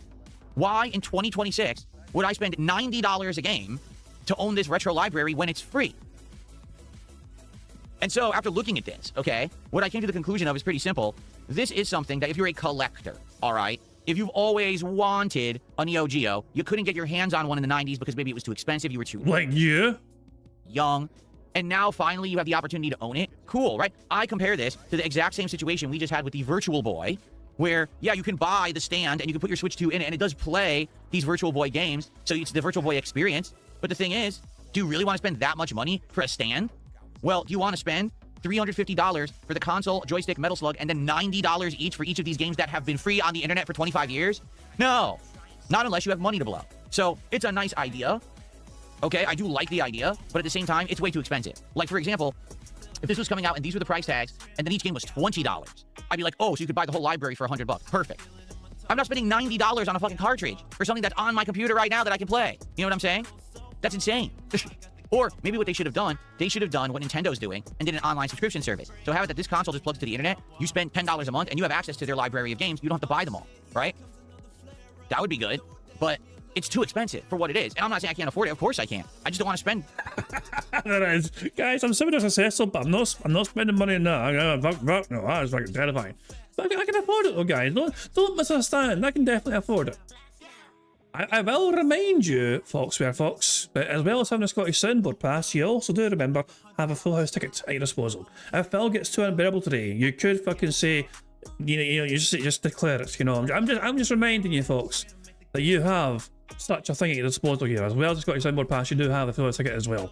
If Phil does get too fucking unbearably unbearable. Money on something that I'm gonna play once and I'm never gonna play again, right? Oh, I can play Metal Slug by myself. Because this console does not have online capability. It's literally a replica console of original Neo Geo, but it has HDMI out now.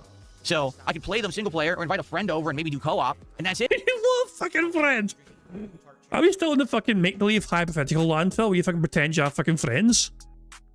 What a fucking friend. What's your friend's name, Phil? You know, give us his fucking name, you know? Is he in the room for you right now? Is it just sitting in the corner being quiet? Is that what it is? Is it there? Can we just not see him? Is your friend John Cena? Is that why we can't see him? Meh, meh, meh, meh. What is it, Phil? Fucking idiot, man. Fuck you and your friend. Well, it's no wonder you don't have any friends. No online play, no online features. Anytime that a new game comes out, you gotta drop $90 to buy it. No thanks. So there you go. I just don't see the incentive to get it, except for a collector. A collector might want it. I don't see anyone else wanting that, okay? Okay. That's my take on it anyway. Okay, I've got another 5 gifted subs on Kick. That's 15 gifted. Wow. So thank you, whoever this is. You're being so generous today. Thank you so very much for the gifted subs on Kick. Thank you, thank you. I love how Phil's assuming it's one person only doing it every time. Okay. Like, isn't the point of anonymous gifted contributions the fact that they're anonymous? So how are you fucking meant to know if it's the same person or not every fucking time? You know? But Phil is assuming that it's the one individual constantly giving them anonymous subs on Kick. Which can't, I mean, also, I imagine Phil is assuming it's the same whale as usual. That's probably why if it's the same person over and over again.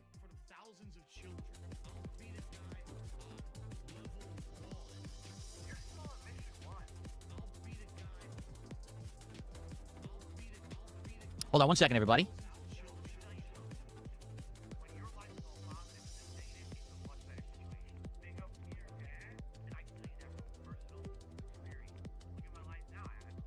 Okay, cool.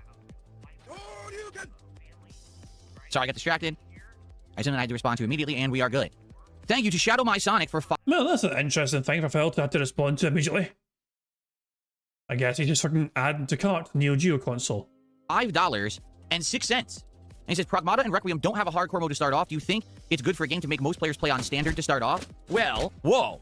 She's a big fucking bitch. Phil has received another fucking Kick member bomber right there. So there we go. Apparently it's a big one as well. Thank you very much to Warrant for the super chat. It says you can count on these things being online forever. I mean, do you mean the Neo Geo stuff, like the games? I mean, it's can you though? I mean, I'm not sure about that. It depends who has the well. I mean, it does beg for an interesting. I mean, it does open up an interesting question, because when you think of things like, you know, everything today these days is fucking digital. You know what I mean? But there's pros and cons to that. You know, because obviously if you lose the what if something becomes unavailable? If you bought something on Steam, for example, and then Steam no longer fucking have the game on Steam, you know what I mean, and they remove it altogether, and it only exists on your computer installed, whatever, you know what I mean? And if you lose that, it's gone. Is that not the case? Isn't it the same for trying, you know, buying like movies online? In fact, I seen a video pop up in my feed today, you know, debating that sort of very thing. Hold on, let me see if I can find it for you. You know, and also it's also the benefits of having like fucking hard copies. You know, back in the days with VHS and DVDs or whatever. It feels weird fucking saying DVDs like an old thing, but I seen something recommended to me earlier on, and I can't find it anymore. I'm trying to find it. But it's not recommended to me anymore. Something about European courts fucking talking about the fucking the rights for fucking game developers to like make things unavailable if you buy them. You know. It was a strange thing to pop up my fucking feed. But I seen it and I thought, that sounds kind of fucking semi-fucking interesting in a fucking boring sort of way. But yeah, I can't find the bastard thing anymore, you know what I mean? But yeah, I think that they're debating in Europe anyway, in the courts of law, about the whole thing about games not being available after a while, even if you fucking bought the game, you know, and the rights of game developers to fucking do that, you know? Yeah, I can't find it. I can't find the fucking thing now. God damn it. Balls. Well, I tried, but yeah. That's what I'm saying though. If it's digital, it'll only exist digitally as long as somebody has, as long as somebody keeps it available digitally. You know what I mean? Like if everyone loses the thing digitally, it's gone forever. You know, just because it was online at some point in time doesn't mean it's going to stay online forever. Case in point, I fucking remember a week or two ago, I tried to show off my fucking stupid fucking GTA San Andreas pictures that I took on the PlayStation 2 fucking like decades ago. You know what I mean? I couldn't find it. It used to exist on the fucking internet. No longer anymore. The internet is not exactly... The internet is forever in some cases, but not for all fucking cases. You know? It's a random shit example, I know. You know what I mean? But at the same fucking time, though, it's like, if it once it's gone, it's... unless someone else fucking has access to our copies of it, it's gone. You know? I don't know. That's the way I see it. I mean... The thing is also, people used to fucking say it's great to have VHS tapes, I mean, because those are fucking forever and no one can fucking take it away from you. And DVDs as well, you can collect DVDs and you've always got DVD and no one can take it away from you. You know, and then once DVDs fucking replace fucking VHS tapes, so people are like, okay, we don't need that anymore, I've got DVDs now. And then DVDs fucking made way to fucking Blu-ray. Don't need fucking DVD anymore because Blu-ray is here. And then fucking digital online demand came along. So no, you don't fucking need, Blu-ray is no longer required. Don't need fucking Blu-ray anymore because now streaming's here and everything I fucking need is right here. Touch a fucking finger, streaming digitally. And then the things aren't available anymore on the streaming platforms. You can't own these things anymore because they're fucking digital, you know. But I mean, that's a whole kettle of fucking fish right there, you know what I mean? Yeah, it's just the pros and cons of convenience, you know. We made the world more convenient for ourselves, but at the same fucking time, we kind of lose the things that we think we own. In some cases, you know. But anyway, that's a fucking different, you know, debate entirely. Actually, let me quickly check something here. So, yeah, if we get 2 more super chats, by the way, we get another free space, and if we get 50 likes, we get 2 more free spaces. I think we have like 40 odd likes, so yeah, we're very close to we're very close to 2 more free spaces with just the likes alone. But another 2 super chats would also get another free space as well. Just saying. We got more subs coming in, folks, and I'll shout those out in a second. Shadow My Sonic makes a good point. If you don't know what he's talking about, when I booted up Resident Evil Requiem, there's always the question, what difficulty should I play a new game on? But notably with survival horror, a lot of people say, oh, Phil, you're a veteran of survival horror, so you should actually play this game on a harder difficulty, okay? And in some cases, I'll agree. In some cases, I don't. It depends on the game. But with Resident Evil Requiem, that wasn't the case. It was just standard difficulty or easy. There was no hard. So I played it on standard, and I'll be honest with everyone, although there were parts of the game that felt more challenging, overall, I think the game was pretty easy. I even said, man, I'm just one-shotting bosses left and right. It just doesn't feel that tough anymore compared to older survival horror experiences, okay? I guess what Shadow My Sonic is now telling me is that also Pragmata only has standard difficulty. Now, in the case of Pragmata, I would just play on standard anyway. I don't even know what the game is. You know what I mean? It's not Resident Evil where you kind of know what to expect survival horror formula. I don't even know what this game's going to be today, so I'm going to play it on standard regardless. But the question here is, do I think... Dave, if I did that, would fucking win Bingo in fucking 10 minutes. You know, no, that's nah. My counter would break. If I had a counter for that, it would break. Nah, that's easy mode. It's good for a game to make most players play on standard to start off. It's this simple, okay? If a game developer has an experience in mind for every gamer to go through first before they see another experience, then they should be doing it that way. Does that make sense?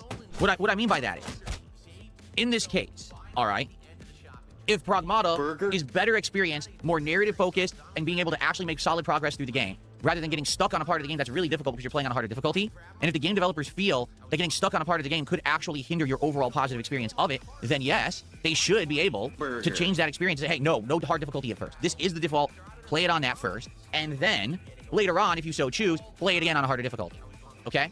When I do playthroughs, I almost always play on the default or middle difficulty setting, because I think that easy is always going to be too easy, and you're going to end up having an experience with zero... Hang on a second.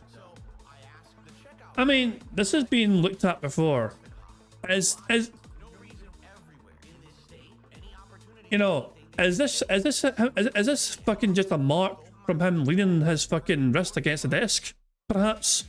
Or is something wrong with Phil? you know what I'm saying? Like, this is an interesting little thing, yeah. It caught my eye a wee bit.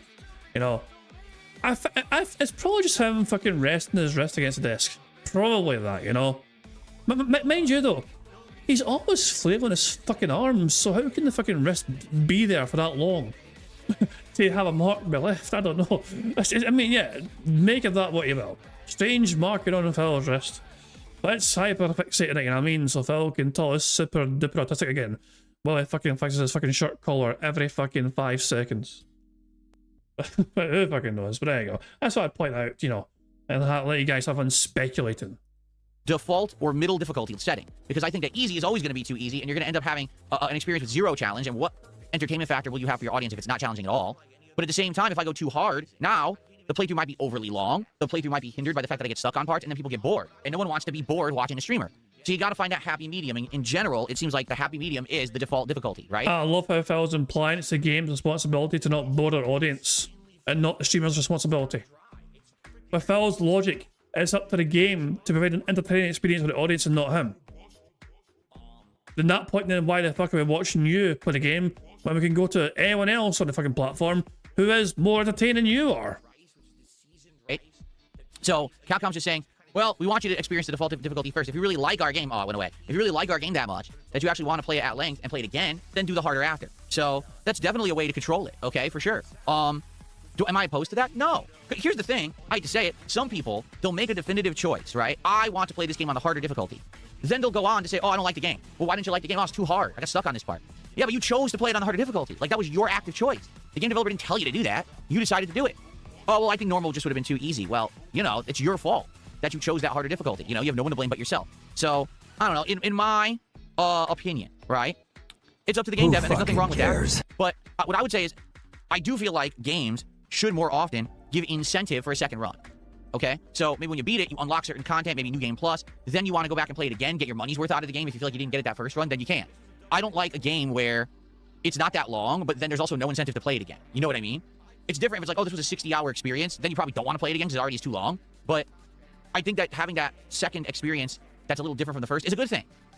Right? More content, the better. So I'm totally not opposed at all that was what Capcom has been doing with their last couple of games. But I will say this, for someone like me who has limited time, my time is valuable and I'm always being pulled in different directions to do different playthroughs, different games. I usually don't have opportunity to do a second run. Okay? Like, if I wanted to do Resident Evil Requiem a second time, no one would have cared. I can't do it. I'm moving on to other games, right? So, in that case, if I had had the choice to play on a harder difficulty that first time, I'm not saying I would have, but the choice and option might have been nice. I don't know. I guess I'm on the fence about it. I guess I don't really have a definitive answer for you. If you can believe it, 6 more subs were gifted over on Kick anonymously. 6! That's crazy. Thank you so much. So now Anonymous has now gifted 21 subs? I think so. I did tell you guys, I had a bad feeling this was going to be the case today. I did have a bad feeling that this was going to fucking trigger this, yeah, Kick support. Phil was not going to complain about Kick for a while, I think. 21 anonymous subs have been gifted so far today on Kick. That's crazy. That is a fantastic way to describe it, Phil. It is mentally unhinged, you're right. They must be fucking out of their absolute fucking minds. We should fucking have a wellness check on their fucking mental faculties, because if a fucking not, you know, why on earth would that fucking, you know, I also can't explain it either. I too think it's fucking psychologically fucking not correct. Wait, 1, 2, 3, 4, 5, 6, 7, 8, 9, 10. Oh, here we got the bad man's trying to count. The bad man's going to lose count again. 10, 11, 12, 13, 14, 15. Yeah, 20. 21. 21 anonymous subs. Damn. Well, someone's certainly enjoying the new anonymous sub feature working. And he's actually, he is implying it's the same person. Either he knows, I know, let's be real here. He knows who it is. How, you're implying, Phil, that, I mean, why couldn't it just fucking give you 21 straight off the bat? You know. And you're pretending not to fucking know, but you fucking know. And I appreciate that very, very much. I really do. Thank you so much for that. What if they're not all... You do? Thank you so much for that. What if they're not all from the same person? Well, there's no way to tell that. I don't know. When it's anonymous, it's anonymous. I literally... There we go. Called out, and Phil's trying to fucking backtrack. Now, he fucking knows. He absolutely fucking knows. The fucking sound of frantic backpedaling. What if they're not all from the same person? Well, there's no way to tell that. I don't know. When it's anonymous, it's anonymous. I literally have no information at all. So I can't tell you, you know, if it's the same person or not. I just count them as anonymous. But that's amazing. Okay? Jay Kuma says all games should have a hard mode available to start. No excuses. People like to enjoy the game with challenge in mind, especially those who are just playing a game for the gameplay, in my opinion. So there you go. Do I like Resident Evil 4 OG or Remake better? They're both good. I don't want to say one over the other because then it'll piss people off. They're both good games. Look at that. He's terrified of fucking pissing people off. If I give a fucking outright opinion or something, I might fucking ostracize with fans. I might piss off some of my whales. So I'm going to sit in the fucking fence here so I don't piss anyone off. Sound good? What the hell is this music? You're the fucking DJ, Phil. You fucking picked it. We're behind live DSP by 54 minutes, if anyone's curious. We're almost a full hour behind the bad man. And out of curiosity, when's gameplay start? I think he's starting gameplay. Well, that's him reacting to a trailer. So he's reacting to a trailer, and he's still talking, Basically, the show's still going. So, we're trying to win bingo here, of course. I mean, we are 1, 2, 3, 4, 5, 6, 7, 8. We're 9 away from a full house as things stand, but we have at least well over an hour to go to try and get those 9 more spaces. So there we go. It sounds like Jamaican steel drum music or something, but it also sounds like it's being played through like crappy speakers, through an 8-bit emulator, into someone's closet. I'm skipping that when I thumbed it down. That did not sound good. Yikes. Yikes. That was awful. Okay, sorry about that, everyone. Not every song can be a hit with the Roland Bridgecast music selection playlist. Okay. All right.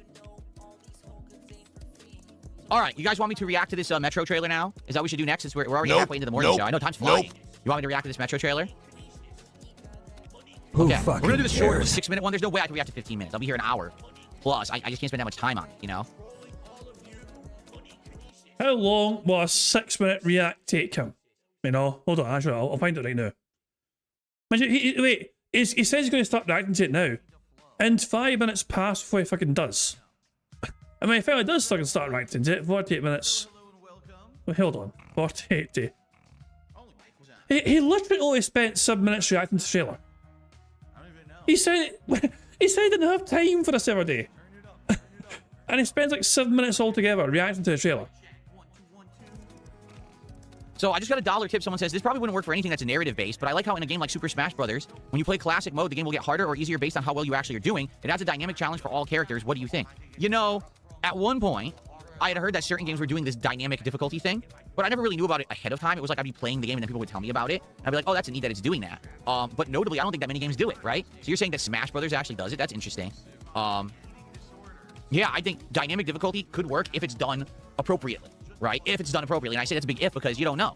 The game might not adapt properly. It might still, you know, not do the right thing. At the same time, if that's the case, if there's adaptive difficulty, every single person who plays the game will have a different experience then, right? Because if someone sucks at video games and they play it, the game might be piss easy. Someone who's great at video games might have the hardest balls to the wall experience they've ever had.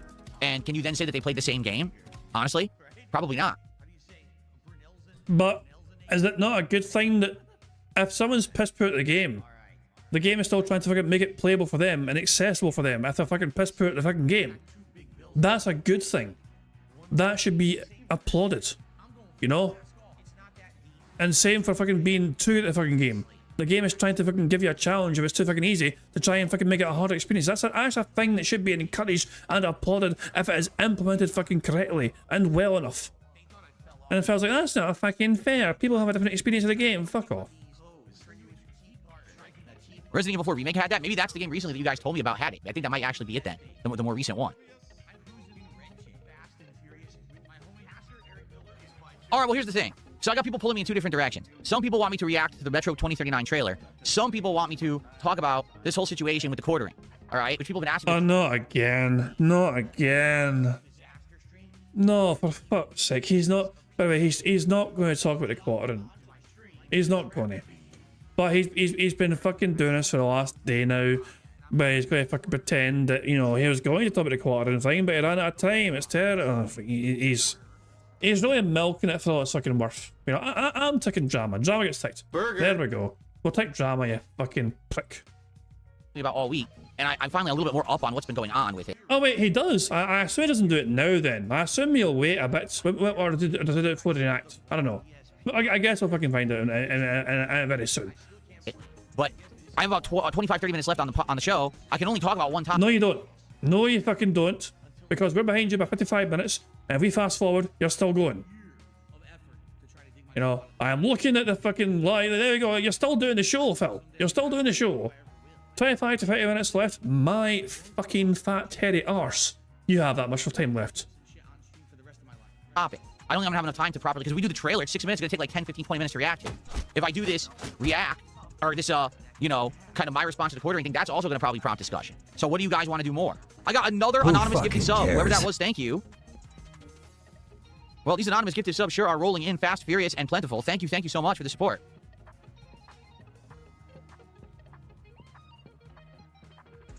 What is he eating, by the way, in the bingo thumbnail? What is that? I mean, I just see, like, what the hell is that he's eating? I'm very confused what that is he's devouring. Is that a burger? It's hard to fucking... I mean, it could be a burger, I don't know. It caught my fucking eye. And yeah, I mean, there's nothing to do with the fact that I'm starting to feel sort of peckish or anything, but yeah, it just caught my eye. I was thinking, what the fuck is that? Seems to be a split. Listen on YouTube. Quartering, Metro, trailer, quartering, more trailer, don't care about drama, trailer, quartering. I came for the trailer. Then on the kick side, listen to this. Quartering, better use of time, quartering. What a surprise the kick audience wants the drama. So does half of your YouTube chat, Phil. You know? Princess Lou. And arguably, Phil, the kick chat have been way more supportive than your YouTube chat today, so shouldn't you fucking just respect the fucking where the money's coming from? Phil has fucking derided kick chat in the fucking past, saying that YouTube have been more supportive than kick has. Using Phil's own fucking metric, shouldn't you fucking be very thankful for a fucking massive amount of fucking contributions that kick has given them compared to YouTube today? And say, okay, if kick wants it, we'll fucking give you it. Luna with a $10 super chat this morning. That's actually our biggest super chat so far. Let's get that up on the leaderboard, okay? Thank you, Princess Luna. Let's see what Princess Luna has to say this morning. Who fucking Good cares? morning, King. I had some stuff to do yesterday, and I missed both streams, but I was able to watch on demand, and I enjoyed Mouse PI. Turning your camera black and white was a good touch. Yeah, I didn't even know I could do that until someone asked. And I said, it probably should have the feature. I mean, it's a really good webcam, right? And I just went right into the software, and there was the option. Easy to go. I mean, yeah, you can do it for fucking camera software, or you can fucking do it in OBS. You know, like fun fact, you can make anything black and white in OBS. You know, I could probably fucking make this fucking stream, this bingo black and white if I fucking wanted to. You know, I just can't be arsed trying to fucking do that. Plus, I like the colors. But yeah, it's probably a way if I can do it. Oh, all right, nice. Just turn off the saturation, and I'll do that for the playthrough. Add some creative style, right? Phil presses one fucking button. Oh, so much extra work and effort, guys. Look at the amount of effort I went to you guys. I pressed a button and then black and white. So yeah, $300, please. What are we playing today? Why don't you check the title of the stream? That'll answer all your questions. Who the fuck cares? Actually, out of curiosity, out of morbid curiosity, hold on. How easy would it be if I could be having black and white? Well, I assume, I'll say, for the first part here, if I did like, hold on, if I go like filters here, like video filters, what would it fucking be? Or just a big color correction filter? If I just did that with that, yeah, okay, that's pretty straightforward, you know. So yeah, it's very, very easy. I could make everything black and white, technically, through OBS, you know. There it is on OBS, you know, there's one done. I could probably do the very same for the fucking bingo card itself, the bingo card. Let's make that black and white, fuck it. I'm distracting myself with just fucking having a bit of fun here. Hold on. This is how much extra, the effort I'm going to here, man. You guys wouldn't believe the effort I'm going through. Look at that shit. Oh, everything's black and white now. Oh my god.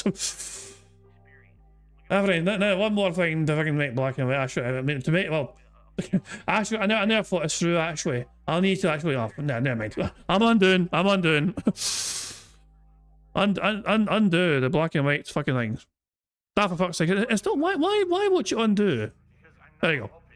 There we go. We're back. We have some color again. Let's get on with the fucking bingo. Very nice. I was pressing Control Z. I wasn't on OBS though, so it wasn't working at first. I was like, why aren't you working? I'm scared now. Nah, I had to be on OBS. I was like Control Z. I was spamming it, but I was on the fucking browser, so I was like, it wasn't working properly. But we're all good. We're all good now.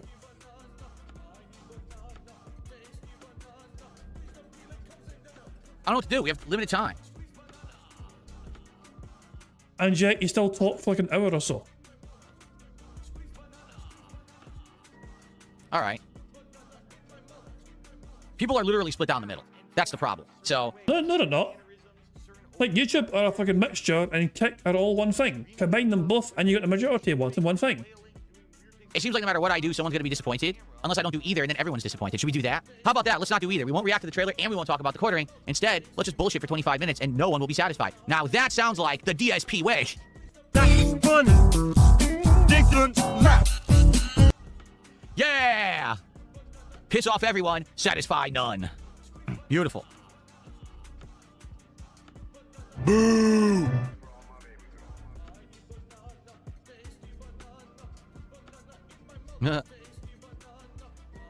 All right. Well, to be honest, I did promise everyone I was going to react to the trailer. I should do it, right? I really should. Like, I've said to everyone we're doing it. So let's do it. It's 6 minutes. Let's see how long it takes for us to get through it. I don't know how long it will take. And like I said, I might skip around because 6 minutes is very long for a trailer react. All right, let's see. Let's go. Let's go. So he spends like 7 minutes watching this and reacting to it, as far as I can tell. Well, he watches it for like 6 or 7 minutes, you know, but yeah. Because he starts here, okay? But he's now watching it here.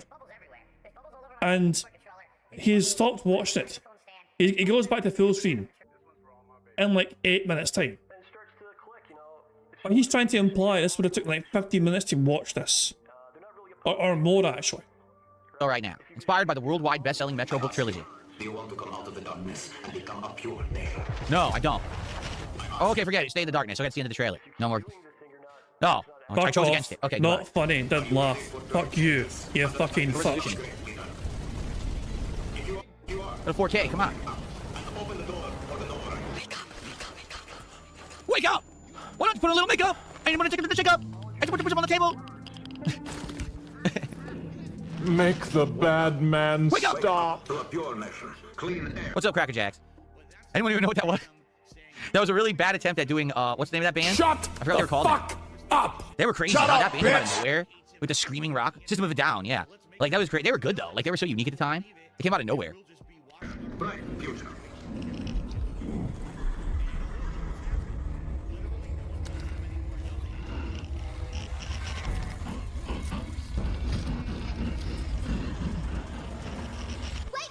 Wake up!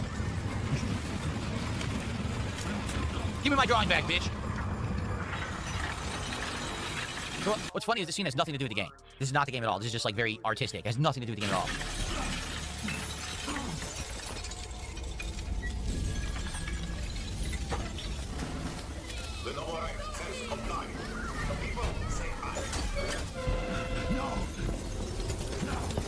Oh look, they're all wearing M. Bison hats. Oh, I got out of the chains. These guys must also be Street Fighter fans. Oh, no, he didn't. Fear not the enemy's plans, for the Führer under protection. Where are they taking them? I'll say it again. Can you hear me? They do. We hear everything. But you don't let them speak. No. It's not about me. I won't ask again. It's all about you. When did Metro become a horror movie? This looks like a horror movie, doesn't it? Like, yeah, Metro has had things that are like hallucinations and stuff due to the crazy radiation, but it's never been like this horror-focused before. It's kind of crazy.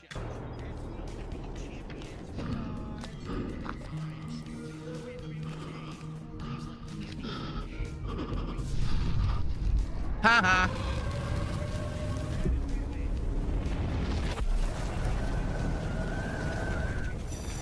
All together now, children. Is our hope. Either we destroy or we are destroyed.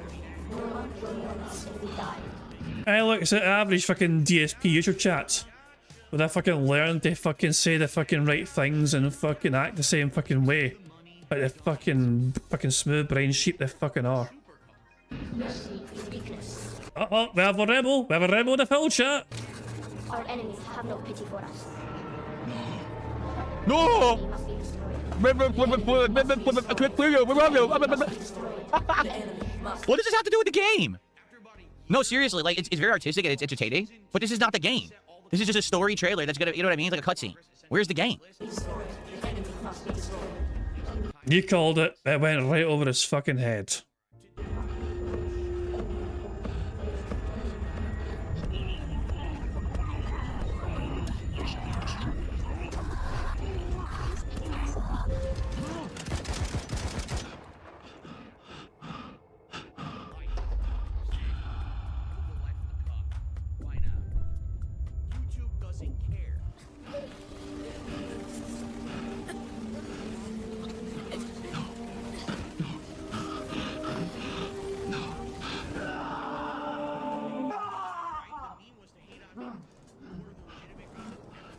Fooled you. He's definitely watched this before. No, he has definitely watched it before. He was waiting for that. Like, he was waiting for it. He was waiting for that to fucking do that fucking little reaction thing. He has seen this already.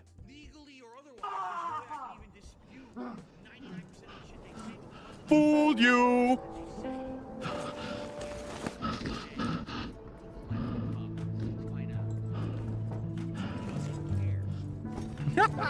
I assume, I mean, okay, he knows, I mean, I don't know much about this game whatsoever, but I imagine, you know, this is like, is it weird to say I'm getting like Inception vibes with the whole thing, where it's like, the picture is like this totem, you know what I mean? He's got his picture, he knows he's got a fucking picture, so he kind of feels like he's back in reality, you know? You kind of get where I'm going with that, you know what I mean? But, you know, he's kind of loses his fucking mind about, you know, trying to get his fucking, this fucking kid's picture back or whatever, you know what I mean? But the fact that he's like back, he's back here or whatever, and he's got the picture safely in his fucking hands, whatever, and he knows he's fucking back. I don't know, that's the vibe I'm getting from this trailer anyway.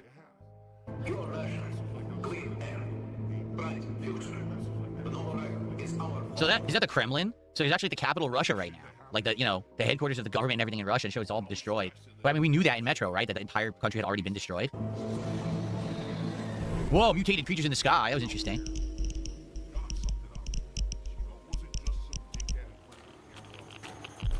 Here we go. Oh, great. 30 frames per second. How cinematic. Don't be a bitch. You fucking bitch.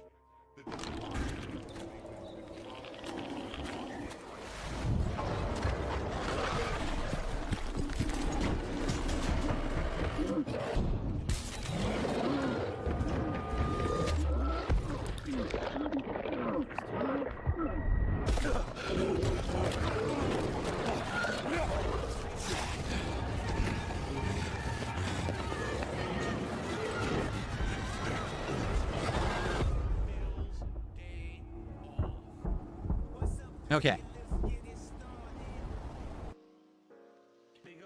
And that was not real gameplay. All right. I mean, here's the thing. It's fun. It has horror elements. I don't know why 5 minutes was cinematic. Burger. But people are saying 5 in a row. That's concerning. Oh, there's a 15-minute gameplay thing. Well, we don't have time to watch that right now. But Metro's always been solid, right? Metro has always been solid and usually delivers a pretty darn entertaining experience with the horror elements, but also good gunplay and good story. So we are going to fucking win bingo today. You want to know why I'm fucking confident we're going to fucking win bingo? We need one more sip, snort, or burp to get one more free space. We need 50 likes on the bingo stream to get 2 more free spaces on top of that as well. As things stand, we are 5 away from a full house, but we are very close to free spaces for getting 50 likes and getting one more sip, snort, or burp. You know what I mean? So I am hopeful and optimistic we can get the full house soon, and then we can fucking just celebrate the fucking marbles. I'm down for it this fall when it comes out. They say this winter, right? I'm down for it. Totally. I'm down to give it a shot. Okay. All right.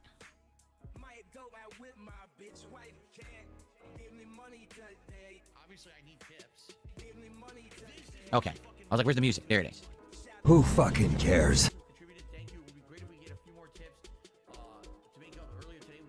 What's up, John? How are you? Everybody loves Draven. Did a $2 super chat. He says, now it's quartering time. All right. Let me talk about it as quickly as I can. All right. Here we go. At time quartering drama segment. This should be fucking robust. So for those who don't know, the last couple of weeks, people keep coming by my streams and bringing up the fact that there is an ongoing feud between the Quartering, who is an internet content creator, who very much is into politics. He is very conservative, okay, and deals in those circles. He always does other content as well. He does, like, Magic the Gathering content and stuff like that. But today, he's mostly... And he's also interviewed you. ...focused on culture wars and politics, and he finds himself on the conservative side of things, okay? And that's why, you know, why wouldn't, you know, Quartering stick to his fucking, you know, wheelhouse and, you know, interview a fellow conservative like you? The reason that people associate that with me is because many years ago, he did an interview with me at a time when I hadn't done any interviews, okay? A lot of people say that he gave me a softball interview. It really was fucking shite, Phil. It really was. And the hilarious part is that you fucking got money from him for that interview, probably. And the speculation at the time was that fucking Quartering paid Phil, like, 4 figures or something for an interview with him. I don't know if it's true or not, but there is speculation that Phil charged money to the Quartering to talk to you in front of you. And to this day, you know, when I think about it, it's like it was more of a chill conversation. Sure, he did ask me questions that had to do with some drama stuff, but for the most part, it was just a nice conversation with the guy. All right. It also wasn't that long. What was it, like 30 minutes, 40 minutes, something like that? This was long before all the side scrollers interview drama or any of that crap. Okay. So that's why on that side, people associate that with me. On the other side, the Quartering is feuding with Kino Casino. All right. Kino Casino, everyone knows the association that I've had with them, that I worked with them for about 8 months, and then we had a falling out, a big public thing, and basically in the last year, they... No, Phil, no, don't you dare try and fucking retcon your own fucking history that you fucking told the fucking audience about. You said a big falling out. You claimed that you snaked them. You claimed you robbed from them. You admitted to your audience that you fucking pretended to fucking be their friends to try and fucking financially benefit from them. You know? Don't try and fucking change history now, Phil. That's what you said you did. They've made endless amounts of content about me, while I have completely ignored their existence, except for the fact when you guys bring it up in my chat, and I'll briefly say, haha, and then we move on. It's not a big deal, right? Phil, you haven't ignored it. You know, Phil, why, you applauded. When you fucking applaud your fucking hands, you basically fucking took that from Kino. You know? When you fucking shout to your audience, let's set some goals, you don't have any good goals anymore. Let's get some support. You try and fucking rally your audience in sort of fucking hyper fucking over exaggerated way. You took that from the Kino Casino. You know? The fact you're fucking counting super chats and kick fucking contributions and memberships as a part of your overall goal. Remember, who fucking told you to fucking do that? Kino Casino. They got you to fucking, stop dismissing all forms of other fucking support as counting towards your goal. And got you to fucking incorporate everything, and that was because of Kino Casino. You know? I mean, who are you fucking fooling by claiming you fucking ignore the Kino and what they fucking do? You are very clued up on that shit. I'm doing good. I don't, care about that shit because I've moved on and I'm doing very well for myself, okay? So. Why don't you back it up with a source? My source is that I made it the fuck up. When these two sides, two different, sides of things are getting, smashing each other's heads against each other, all right? People tend to want to get my take on it. So what is going on? So from what I'm to understand, increasingly over the last 2 years, Kino Casino has covered the Quartering in a negative way, making fun of him, drama stuff about him. And from what I'm to understand, I don't know if I understand that situation fully, it got personal. It wasn't just about, oh, the Quartering's content is garbage and stuff like that. It got more into, much like the casino always does, they got into his dirty laundry. They found the skeletons in this guy's closet, When they're talking about Nick Rakita or whatever, they're not just talking about what he says as an internet lawyer. They're talking about the fact that he's doing drugs and getting arrested, right? Exactly. So in regards to the Quartering, from what I'm to understand, they got deep into personal stuff regarding him and his family. It wasn't just... Didn't you call Tevin a criminal when he was like more prominently a detractor of years back in the fucking day? You accused Tevin of being a criminal. And all that shit. You ignored Tevin's fucking content and you went personal with Tevin.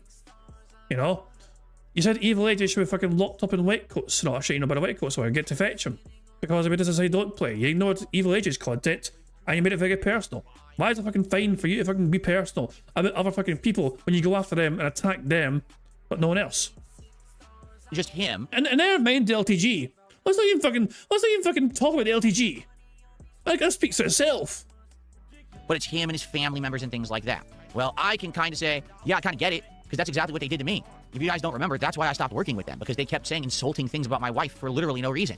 Like, but like what? Like she's fat? My wife's not part of my content. She's not part of the conversation with them. Why are they insulting my wife? Because she's a very big, massive, easy target, and plus, I mean, she's fat. She's a big fucking bitch. Oh, because they think they could just get away with whatever they want, and everyone's gonna like it. Well, you did let him get away with it, though, Phil. They kept saying he said to Ashton, "Don't do it," and Ashton kept fucking doing it, and you're like, but I get money from these guys, so I'll, whatever. I didn't like it, and I said, I don't have to work with you anymore. I hold all the power in this situation, and I cut the cord, and I left, and haven't worked with them since, right? Boo! Well, the Quartering basically said, I guess for what I'm to understand publicly, he said publicly, listen, I am not going to let you guys do this to my family. It's one thing if you are insulting me, if you're insulting my business, and to be honest, I like you guys and I like watching your content. I even like you guys making fun of me. I think it's funny. I get it. Everyone gets a turn to be made fun of, right? Well, as far as I'm aware, the whole thing with the Quartering's family isn't the whole thing about how, in terms of like Quartering's family being involved, right? I thought the whole thing was that the Quartering is a cuck and someone else fucking shags his wife or something. Was that? I thought that was the full extent of Quartering's family being involved in the discussion. As far as I'm aware, that's the full extent of like the whole family involvement to the fucking narrative. But the fact that you are making it so public, this private stuff, this personal stuff, that is not part of my content, right? That's where I draw the line. Now, did he just say, well, I'm not going to talk with you guys or work with you or ignore you? No. He basically made very public threat. Well, I guess it wasn't public threats. It's so weird and convoluted. It was public. He made a tweet, a very public tweet, which people saw. And then I think he tried to delete the tweet. But people still captured the screenshot of the tweet as evidence that Quarren threatened them.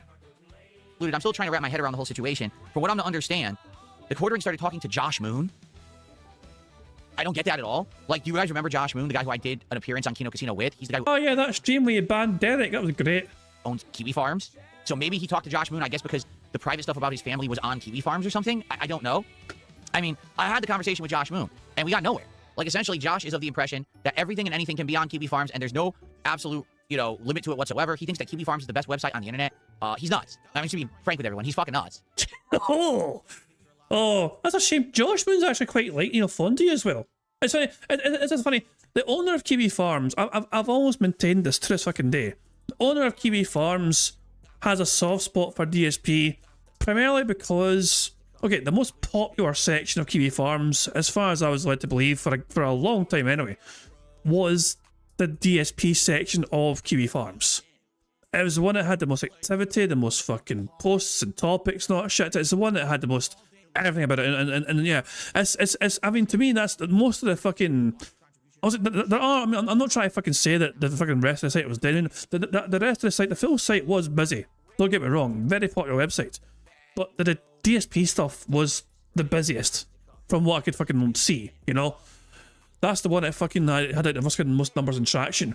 And from my understanding, Josh got fed up with all the detractor stuff because there's more detractors. It basically gave him more headaches to dealing with any drama that came up in the DSP section. And plus you have to remember as well, Josh was fully involved in the whole NDA of the escort thing, Like Josh, as well as like one of the moderators of the DSP section of Kiwi Farms at the time, they were the ones that saw this NDA, this apparent NDA from the escorts, which they thought gave validity to the claims of this escort being somewhat honest about their claims about DSP.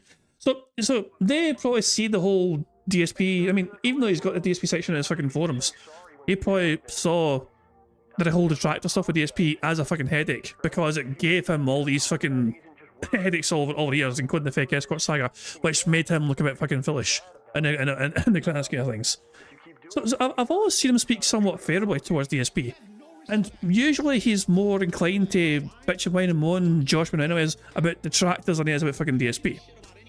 So it is somewhat interesting to see DSP attack Josh Moon here. I didn't expect this, and I wonder if Josh Moon, how he'll react to that sort of fucking thing.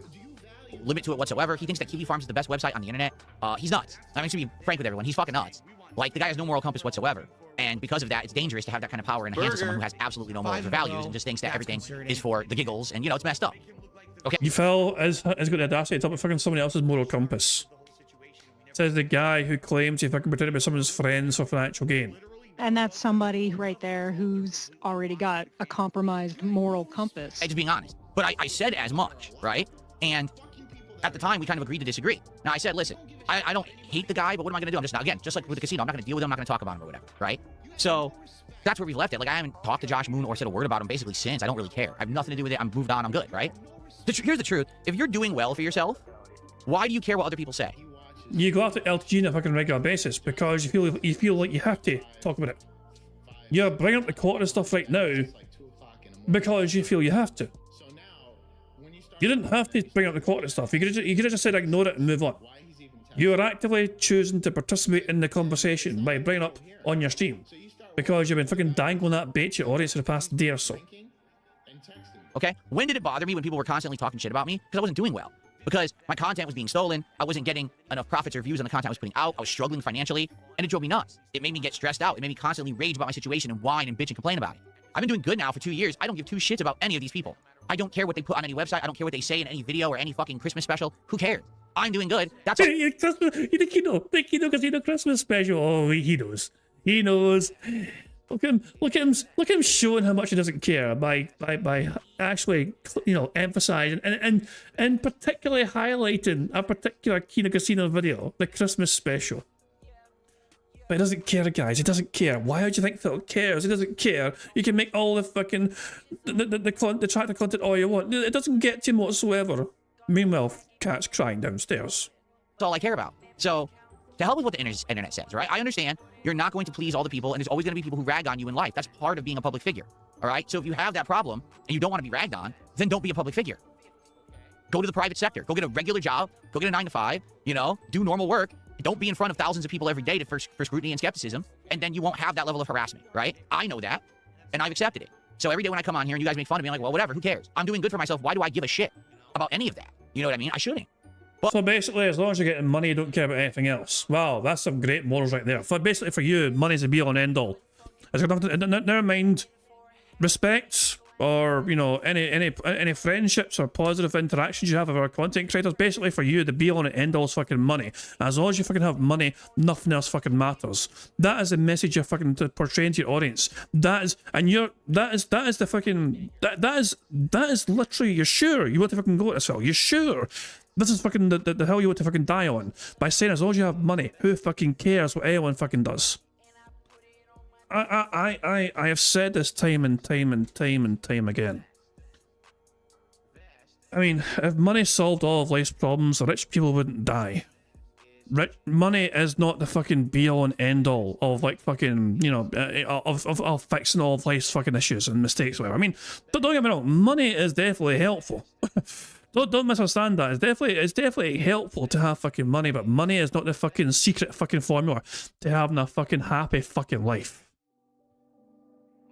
Case in point, I partly feel is more successful these days than he's ever fucking been before, and he still acts like a fucking miserable piece of shit. And bear in mind, he has been making 6 figures per year every year for the past 15 years or so. And yet, look at how fucking miserable and toxic and alone and friendless and away from fucking family is. This is him fucking having this daily therapy session on the fucking internet. You know? I mean, I said to him, I'd rather have my life than his, you know? I make a lot less money than DSP does, but I'm far happier in my fucking life, you know?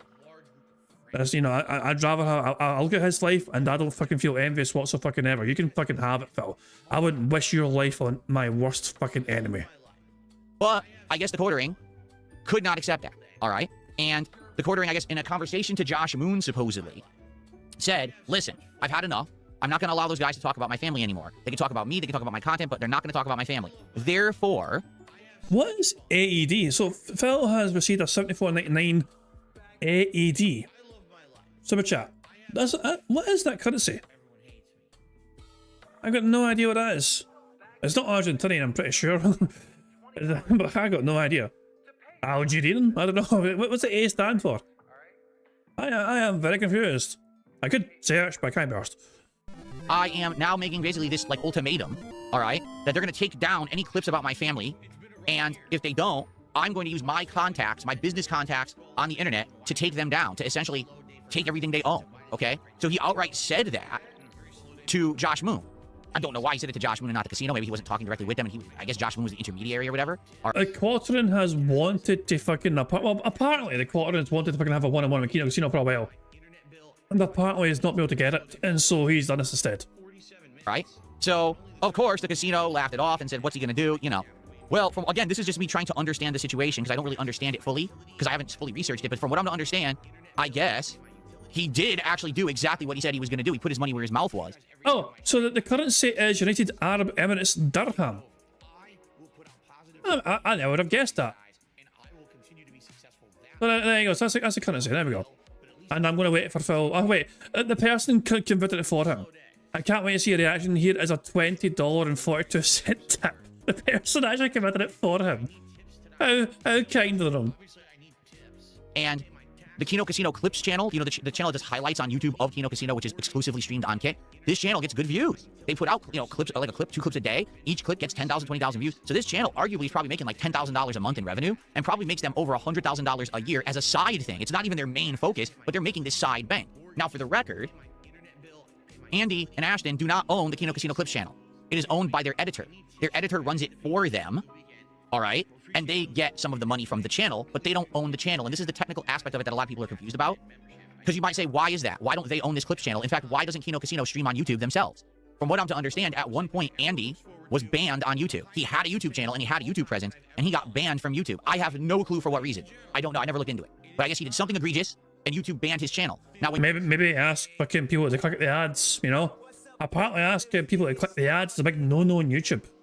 You're banned on YouTube like that. You're not allowed to operate multiple businesses and things. You're just banned. So because he was banned for, I guess it was like community issues. It was like copyright strikes. It was like community issues. Like he was breaking YouTube's terms of service, okay? If he were to try to open up another channel, YouTube would ban that one too. But there's a loophole to this. The loophole, I call it the Keemstar loophole. And the reason I call it that is because Keemstar himself used this loophole many years ago to still make content on YouTube while he himself was banned from being a YouTuber, okay? As long as someone else owns the channel, you can be in the content of said channel, and that's not breaking YouTube's terms of service. Hence, if someone has a Clips channel of Kino Casino, and Kino Casino only broadcasts over on Kick, right? Then that means that that channel can operate. Legally, it's allowed. Per the terms of service, per everything, it's allowed. So whoever this editor is who works for Kino Casino had the legal right to own this Clips channel and operate it, even if Andy was banned from YouTube, okay? So I guess what happened was Kino Casino, after hearing this ultimatum, made a big joke of it. Ha ha ha, big deal, who cares, right? We're gonna keep doing what we do, which is what they always do. You know, they're not afraid of anything. They're big and they make good money and they have a great following, so they're gonna do whatever the hell they want and they feel like they're immune. Who gives a shit, right? Well, from what I'm to understand, the quartering did follow through, and the Kino Casino Clips channel was flagged as a violation of YouTube's terms of service because of ban evasion. And this is what doesn't make sense. How could the channel be ban evading if the person who owns and operates the channel isn't banned from YouTube? So come to find out, some more research was done, and Andy found out his channel, his YouTube channel, had been unbanned from YouTube like 6+ months ago. I guess he knew about it, but he didn't publicly talk about it because he had no plans to use the channel or anything. It just kind of sat there. The channel had been rebanned, and he didn't even know because he wasn't paying attention to it, and it got rebanned, and then after his channel got rebanned, then the Clips channel got banned. So putting two and two together here, what it sounds like happened was someone, is it the quartering or someone else, who knows, got YouTube to reanalyze Andy's original YouTube channel after it had been unbanned, found another thing that violated YouTube's terms of service on it, got it rebanned, then convinced YouTube that the Clips channel was actually Andy's other channel, and got the Clips channel banned too. Now it's funny because some people are like, who could it have been? Well, obviously the quartering is prime suspect number one, but you do realize that the casino has a lot of enemies.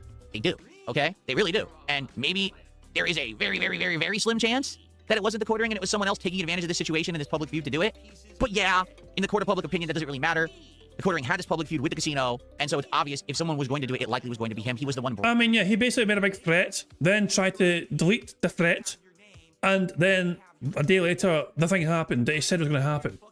So it does seem very fucking likely it's the quartering. Basically, it's like all signs point to them.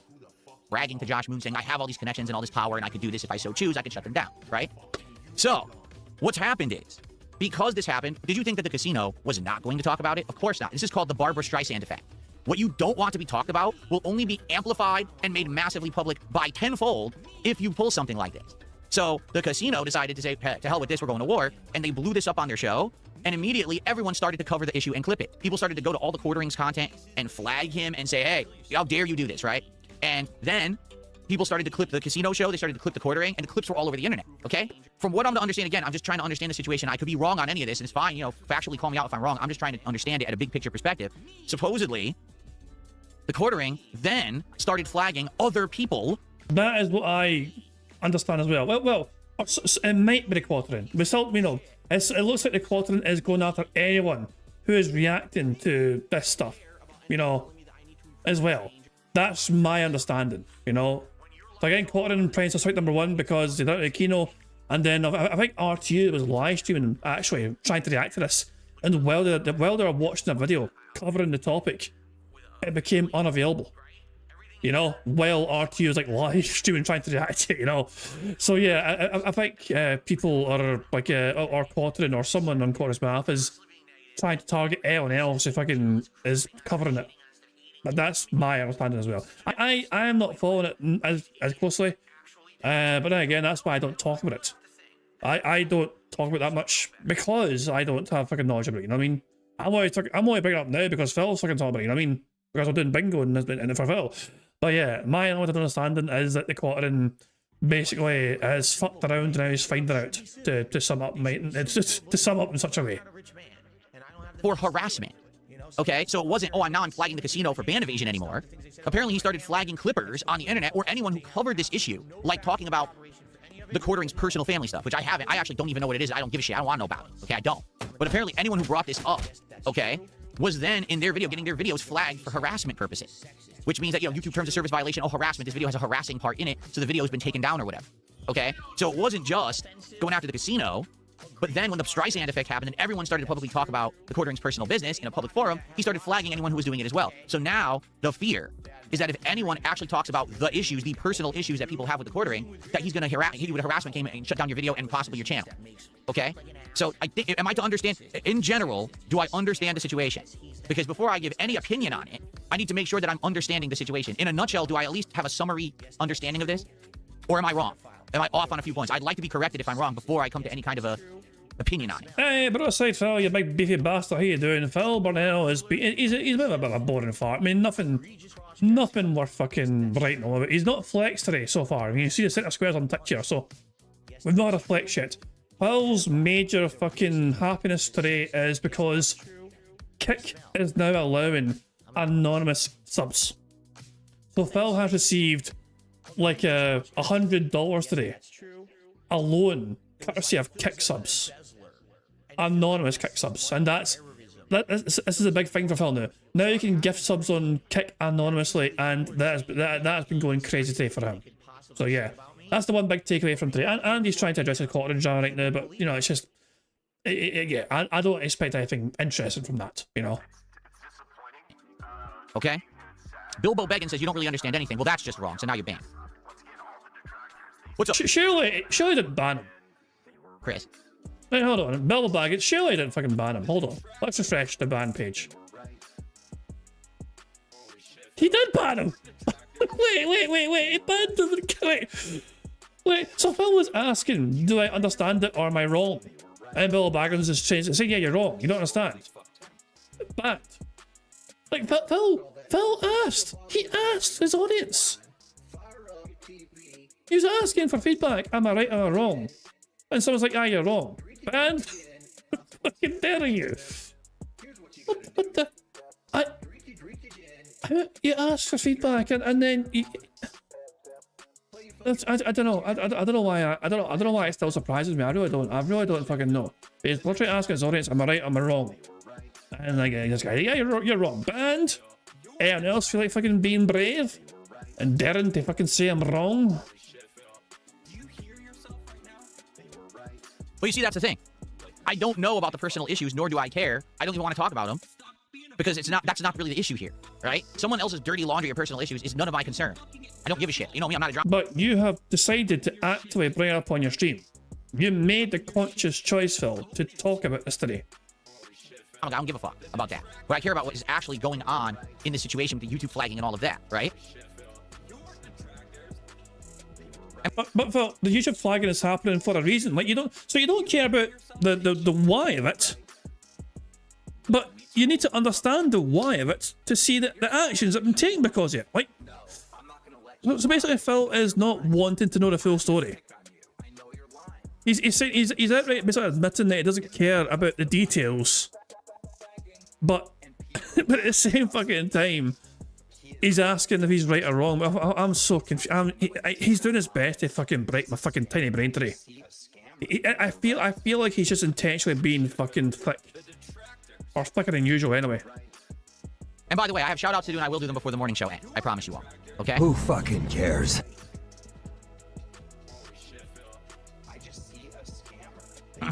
Okay, so someone said Andy's channel was unbanned with no strikes against it when it was flagged. Terms of service is different from copyright. I think this is a key point that people are not understanding. When it comes to copyright, there's a 3 strikes rule on YouTube where first strike, okay, it's like a warning. Second strike, you get things taken away. Third strike, your channel's banned until you get some of the strikes reversed. We're talking terms of service. That's very different. At any given moment, someone on YouTube who works for YouTube can say your channel violated terms of service and just shut your whole channel down. I mean, your channel violates terms of service on a fucking daily basis with the fucking way you fucking conduct yourself, Phil.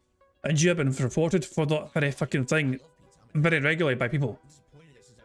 Unfortunately, though, you seem to fucking be bulletproof when it comes to YouTube actually enforcing their terms of service. And all you can do is try to appeal and prove otherwise, and if you don't, your channel's gone. That's how YouTube's terms of service work. There's no levels of escalation. There's no 3 strikes, you're out. On YouTube, if you fuck up bad, you're done. You're toast. You're brown bread. That's just how it is, okay? Exactly, indefinitely suspended, and it's weird, because depending on what you get shut down for, it looks different. Sometimes it could just say this channel's not available. Sometimes it'll say this channel's been terminated. Like, I've seen different things on YouTube. If it's, like, really egregious, it'll say your channel is terminated. That means you really are in bad shape, and you may not ever get it reversed at all.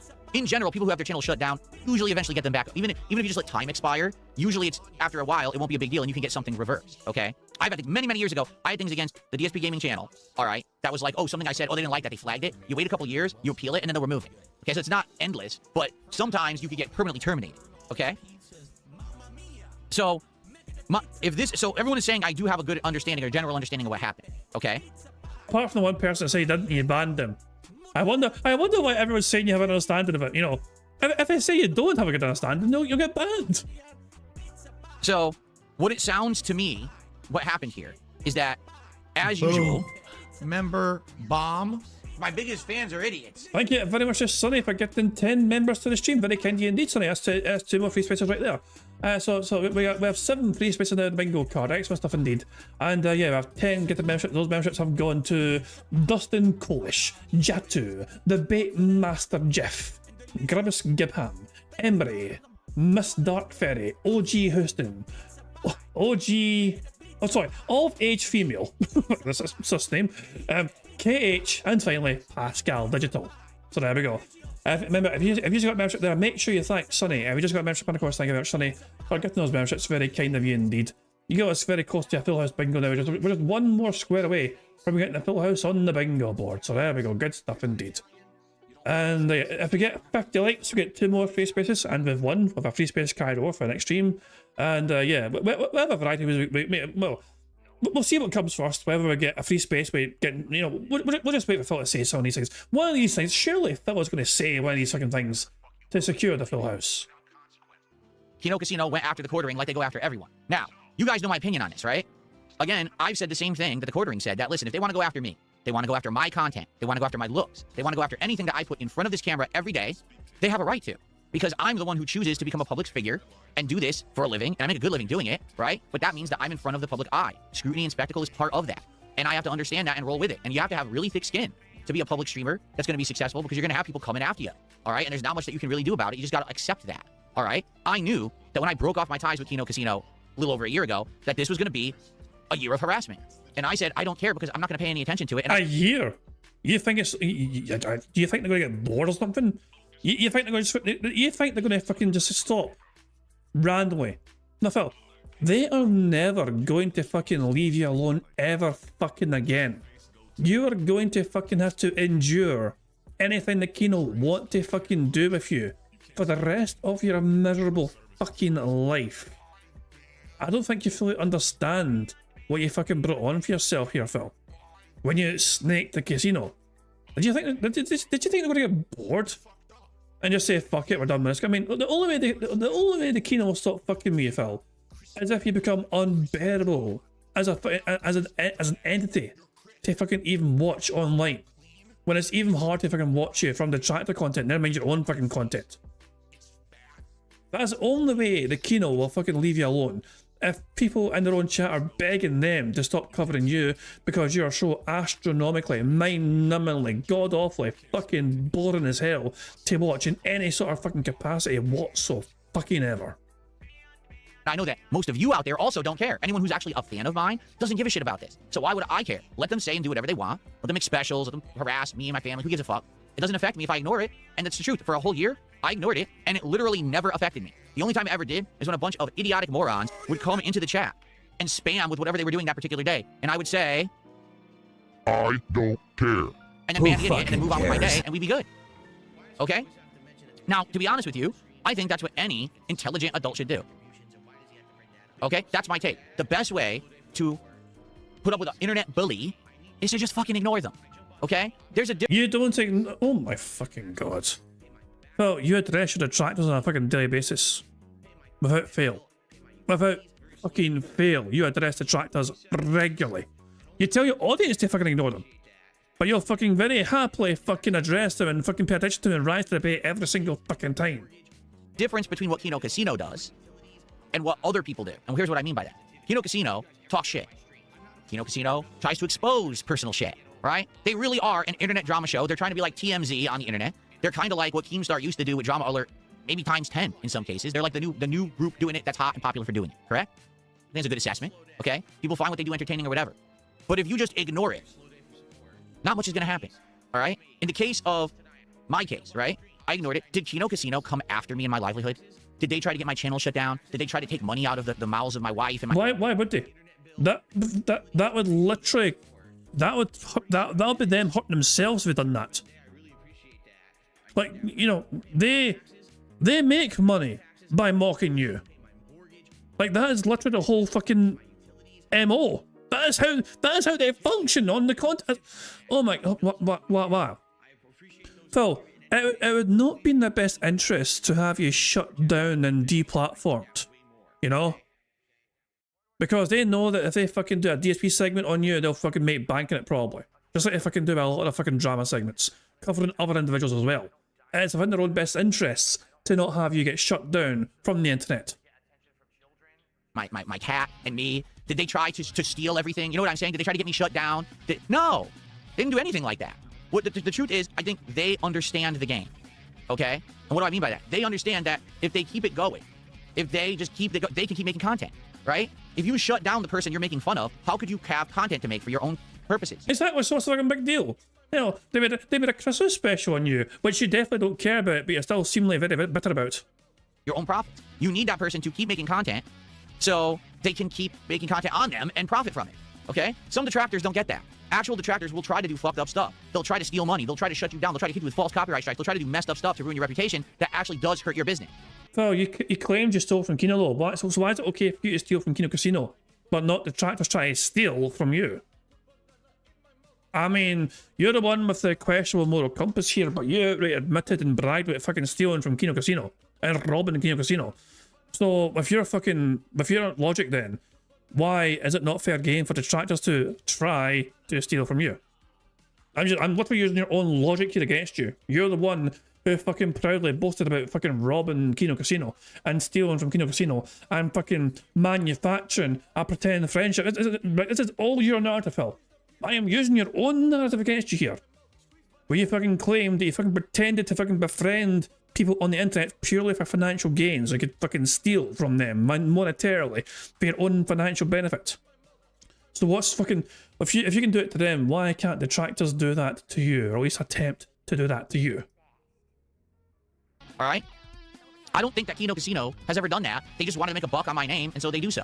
Okay, do I agree with that? No. Do I think that's immoral? Yes. Would I do it myself? Of course not. Well... Bitch, please. Bitch, please.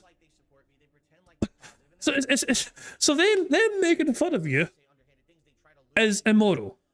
Okay? But you, by your own words and logic, pretending to be their friend purely to benefit financially from it is not immoral, apparently. Okay. But I can't really stop them. I'm not going to go to extreme measures to try to shut them down from doing it. I'm just going to say, ignore it and move on with my day. I'm good. I'm happy. I'm successful. Why do I give a shit about what they're saying about me when I'm still successful, right? I mean, if you're so fucking happy, would you be addressing your fucking stream? Saying it's fucking dumb and it's immoral and all that shit? It sounds like it does get to you. It sounds like you're annoyed with it. I don't know why the quartering is taking a different opinion on this or a different direction. I'm actually like a little lost. Like, what happened that was so egregious that he felt that he's taking this into his own hands? Again, oh, for the record, I should say this for the record. Apparently, he publicly keeps saying he didn't do it. Even though he's on record with a conversation with Josh Moon outright saying, I will do it. I will use my power to do this. He claims he hasn't done it. He's tried to show that he hasn't flagged any channels on his streams and stuff like that. So he's... So Phil should fucking... here's what Phil should do here, okay? He should slide into Quartering's DMs, you know, and just say, hey, buddy, remember me? And he should tell Quartering to blame it on Superhound. You know, remember, when Phil was accused of going after fucking detractors and all that shit, you know? They had there's a fucking reliable scapegoat handy, you know? I mean, hey, let's just blame Superhound for going after all these fucking detractor channels, you know? And so, it wasn't Phil's fault. Phil's like, detractor channels are getting struck down left and right. It's not me. It's not had nothing to do with me. It's somebody called Superhound, you know?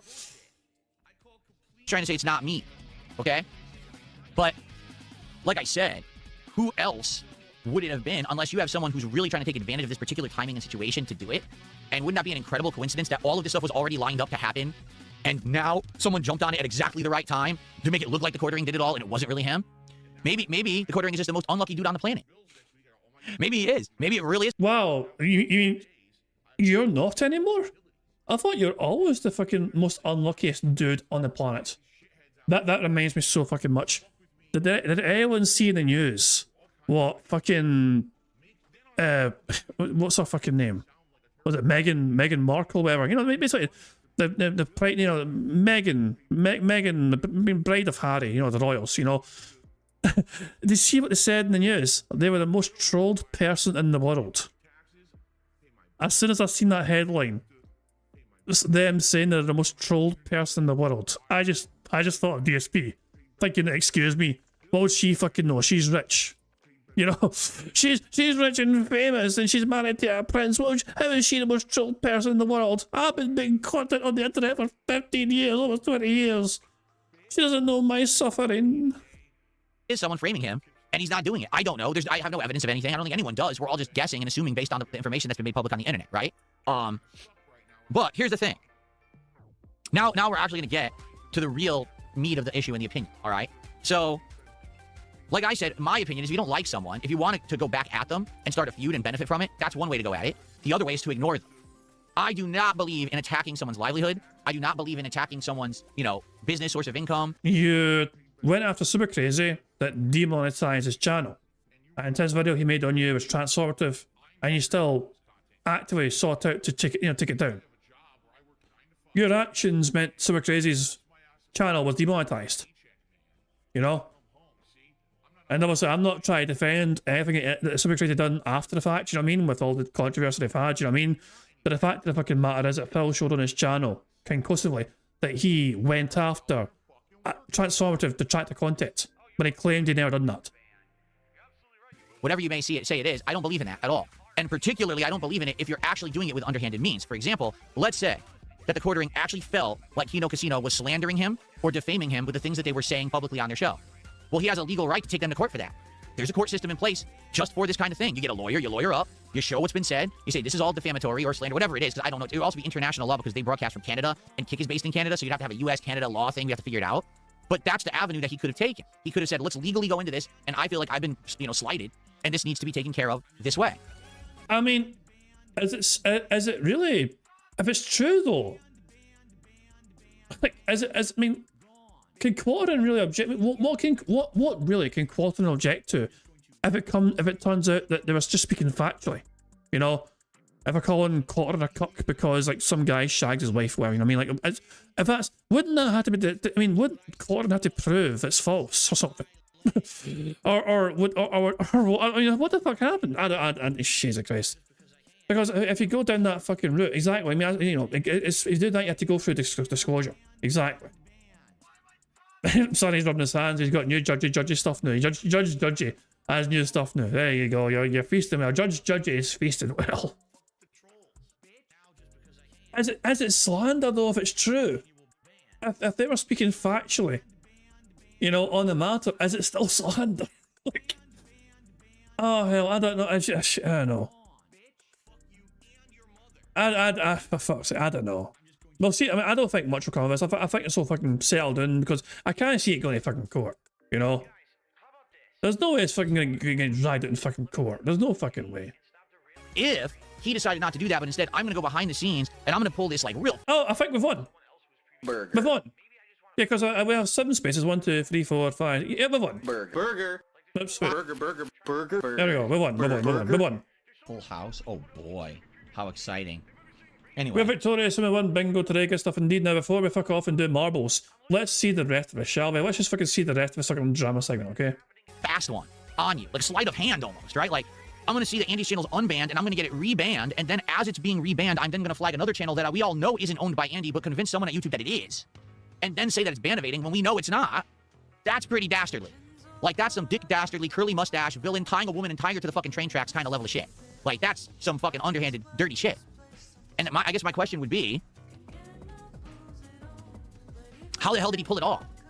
Who does he have on the inside at YouTube working this stuff? Because, again, from everything we've been told up to now, the Kino Casino Clips channel was never, ever owned or controlled by Andy. Maybe we've been lied to, and maybe it was. But if it wasn't, That YouTube channel should have a registration of a name and an address if it's made ad revenue. The AdSense account has a name and an address, and as long as neither of those are registered to Andy, it doesn't matter what content is on the channel, you can't get that channel for ban evasion. Okay? However, I will say this. I feel like, sadly, being such a public spectacle like they are... This would have been a good time for Phil to have addressed the whole confusion.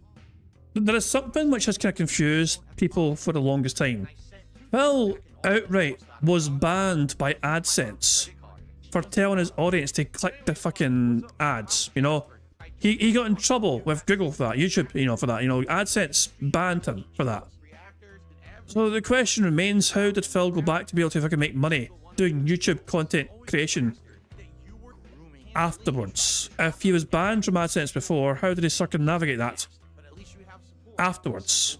You know, I mean, I don't think we ever got a fully confirmed answer. There was speculation that Phil used Liana's fucking AdSense account afterwards, you know, which is a very popular theory at the fucking time, you know. But I don't know. It's just, it was very. I mean, I don't think we ever really got the full details about that. You know what I mean? And it's something that's always, I think, been a bit of a little mind the mystery regarding DSP. You know, like how did someone like him, who outright did get in trouble and banned by AdSense before, how did he fucking circumnavigate that to then go back to fucking making bank on YouTube, you know? Kino Casino kind of worked against themselves in this situation, and here's what I mean. I know the way YouTube works, okay? The way YouTube works is YouTube only cares about the legality of a situation based on the information it has. So, the moment that Kino Casino clips got flagged and shut down for ban evasion, all YouTube will care about is speaking to the person who is legally registered as the person who owns the channel, period. And literally no input from anyone else matters, because they know legally only that person is the legal party involved. They don't give a shit about what anyone else says. So when the entire internet started flagging the Team YouTube Twitter account, and you had people saying, oh, I'm gonna go on reach behind the scenes, and I'm gonna do this and that just made the situation 10 times worse. Because all YouTube wants to do is talk directly to the person who owns the channel to get to the bottom of the situation. They don't want to be inundated with 7,000 people bothering them with bullshit that they don't understand. So I actually feel like the whole public outcry that happened, it helped the casino because now they have the public on their side, and from what I'm to understand, they've had some of the most profitable streams they've ever had in their history in the last 2 weeks as a result of this. But at the same time, and the whole process of getting this channel unbanned, I think it worked against them. Because knowing how YouTube works, all that white noise going on, they don't want to be involved in that shit at all. All they want to do is talk directly to the person who legally owns it, see evidence that they own it or don't. Like right now, in my opinion, the best way to go about it would have been don't talk about it yet. Say, we're working on it, and when it's resolved, we'll let everybody know. And then have their editor, if he indeed is the person who owns the channel, go to YouTube and say, here's all my information to prove my identity, here's my AdSense, here's this, I am not Andy, I don't know why you think I am, but legally, here's the evidence.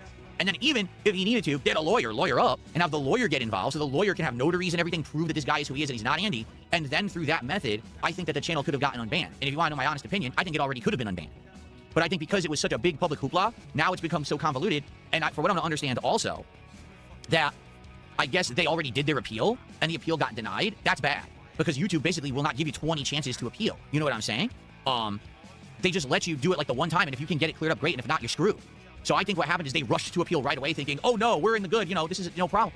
And it actually backfired because they had all this public spectacle going on and a million people trying to reach out to YouTube. I think maybe it might have made the situation worse. And that sucks because that's a channel that had tons of following, had tons of, you know, views and stuff, and that's stuff that they're going to lose, and if they're going to do it again, they have to build it up again. And what's to say, whatever happened, right?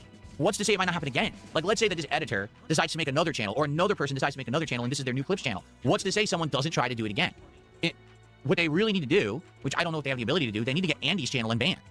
Because that seems to be the root cause of all of their problems right now. If that channel gets unbanned, then they can't have anyone saying that there's any kind of ban evasion. But how do you get it unbanned? Why was Andy's channel banned to begin with? Okay? So, in my opinion, the best way to go about taking care of internet bullying and trolling is very simple. You ignore it, or you choose to go back and clap back and benefit from it. There's two options. I guess the quartering took a different option. At least that's what everyone is saying. I don't know if there's evidence, but that's what everyone is saying, is that he took another option, and he's done this underhanded stuff on YouTube to try to get back, and now he's flagging other channels as well, supposedly. And I don't know if it's true or not. I've seen no evidence of it, obviously, but people are saying, yeah, this is the case, this is what's happening, okay? I don't stand for that, and here's why. When you abuse the system, a couple things happen. Number one, you expose the system for its shortcomings. If the quartering actually has found a way to abuse YouTube's system and fool it into thinking that someone's ban evading, that's a bad thing. We need YouTube systems to work and be safe. We can't have people abusing them, because then it leads to my second point. Other people will now take advantage.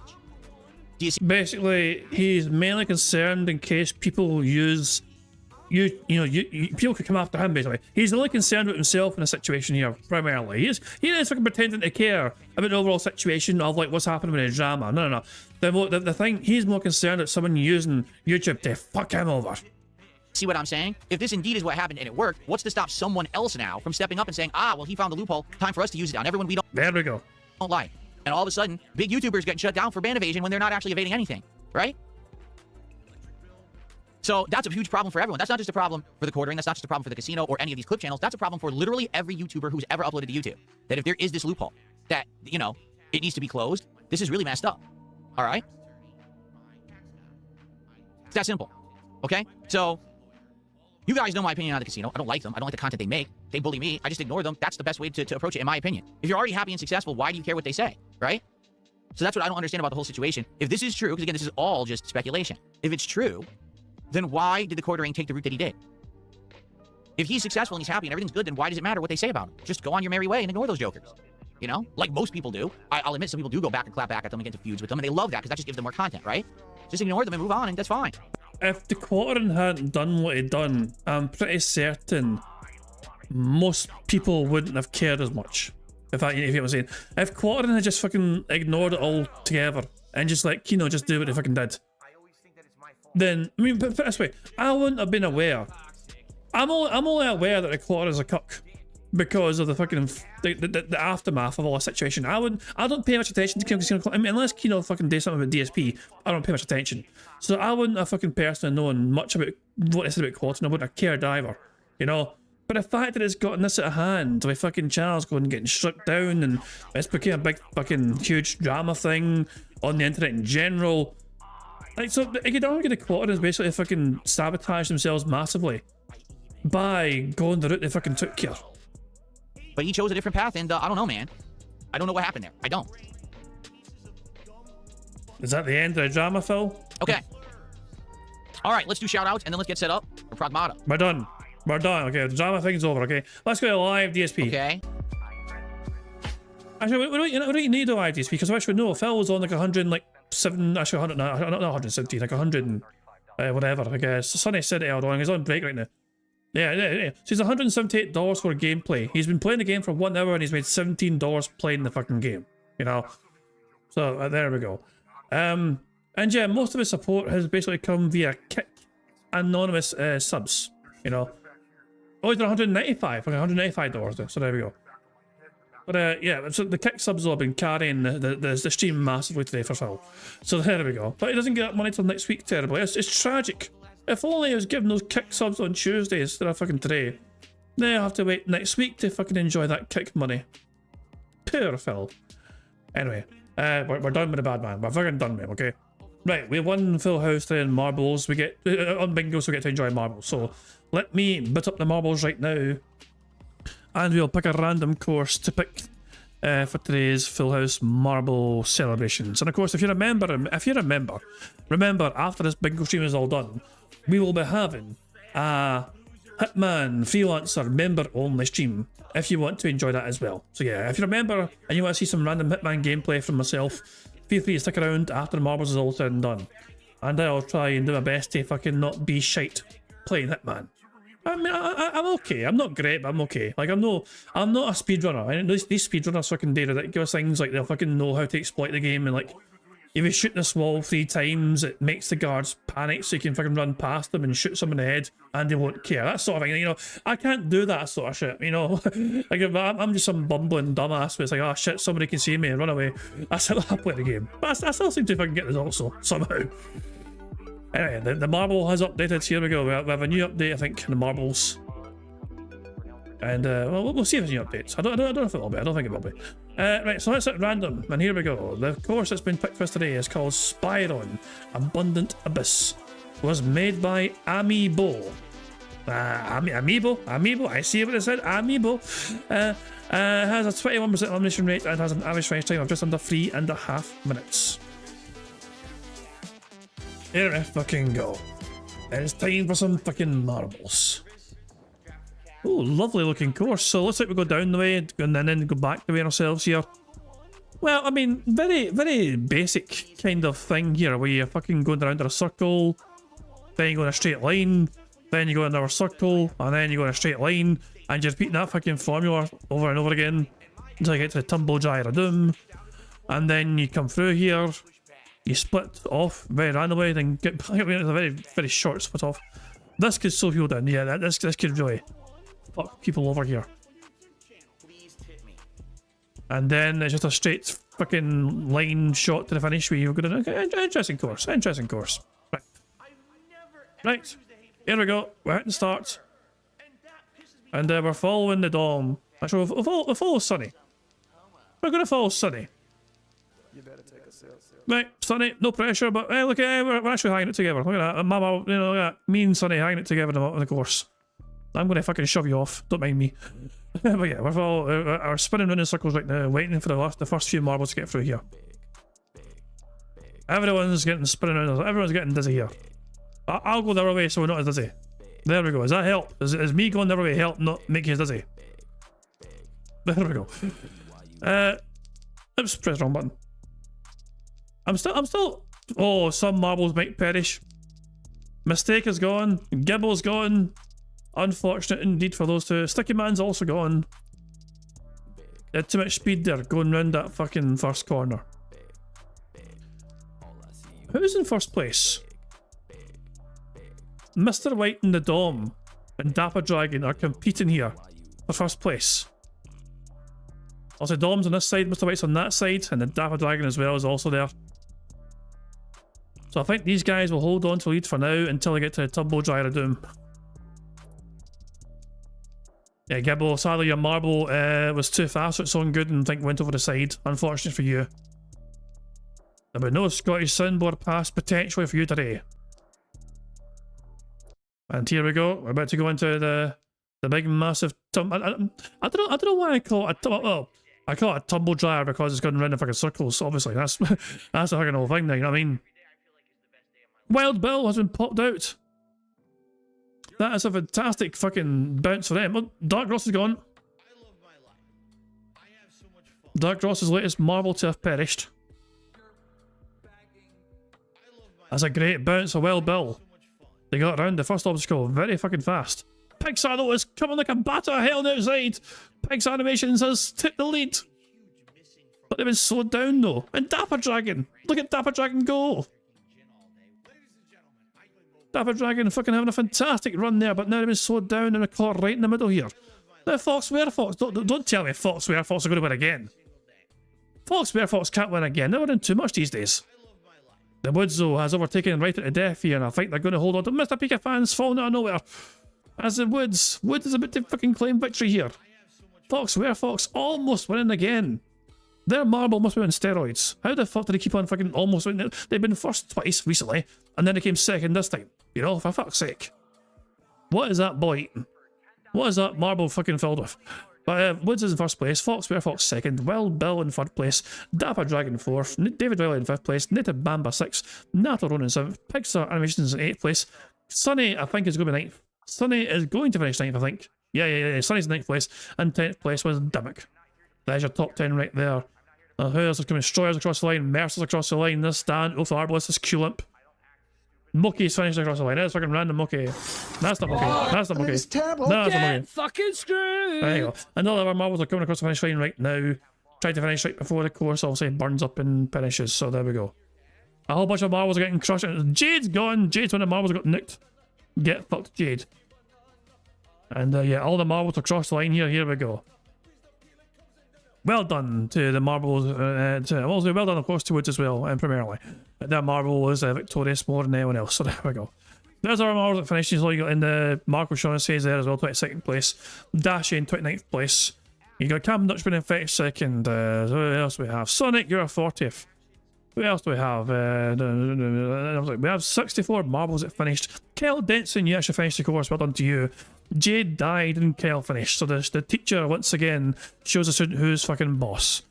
Well done to you. But of course, first place. Hold on, where's Warren? Isn't Warren usually... Warren died. Oh, unlucky for you, Warren. Your marble perished. But in first place, Woods, well done to them. So we will spin the wheel. We shall spin the wheel and see what Woods has won for themselves. So let's first of all go to our wheel. There we go. What will Woods win? Will Woods win a Scottish Soundboard pass or a full house ticket? or an intro shout out. What's it going to win themselves? An intro shout out. Congratulations to Woods.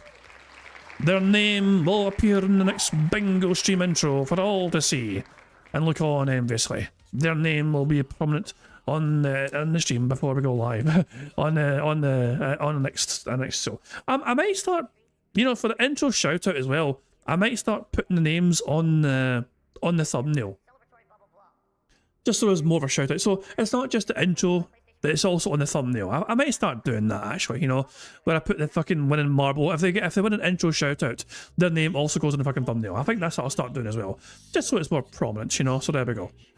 But well done to Woods. They've won they're winning the marble today. Gets an intro shout out. Congratulations to them. Is the bad man back yet? The bad man is back. And yeah, 23 anonymous subs on Kick. So Phil has received like $115 odd primarily through Kick subs alone, but not a single kick. Not a single kick though has gone his way. The majority of the support today has been anonymous Kick subs. So yeah, I did warn you guys that I thought that was going to happen with Phil. You know, like as soon as I saw it happen, I saw Phil light up. You know, his eyes lit up massively there, and I thought, oh shit, here we go again. Yeah, I had a feeling. So for the next little while anyway, I mean, I don't know, it might, I'll say, lose its fucking appeal quickly, who fucking knows. But I wouldn't be too shocked if the Kick subs, and then especially anonymous Kick subs, were a bit of a more regular thing, you know. But we'll have to wait and see if our fears are, you know, founded or not. Who knows? We'll have to wait and see. But I'm going to wrap things up there for some bingo this week, guys. Remember, I'll say bingo short-a-ton on Sunday when Phil returns. There's a shorter bingo week next week though, when Phil is off on a Thursday and Friday, you know.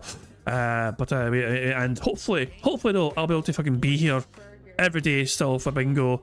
Phil returns on the Saturday, next Saturday of course, and I have to wait and see if I can do that or not. Well, time will tell. I'll let you guys know the situation closer to the time.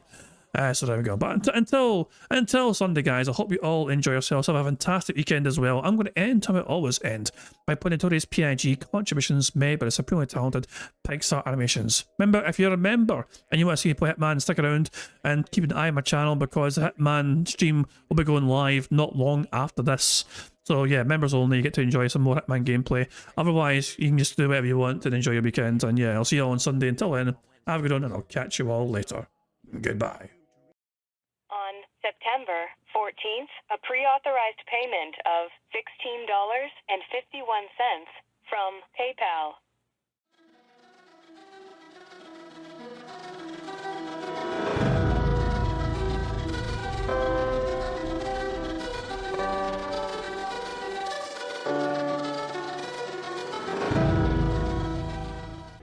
All right, Luna Mills has tipped me $1.30. It says, I'm back. What's your favorite type of shower? When you're showered in money. When you go outside, all of a sudden, greenbacks start falling from the sky. And you raise your face up, you're like, oh, you start dancing, you go, oh, money, money, yeah, yeah. All right, I don't know what the hell you're talking about, but thank you for the first tip of the day.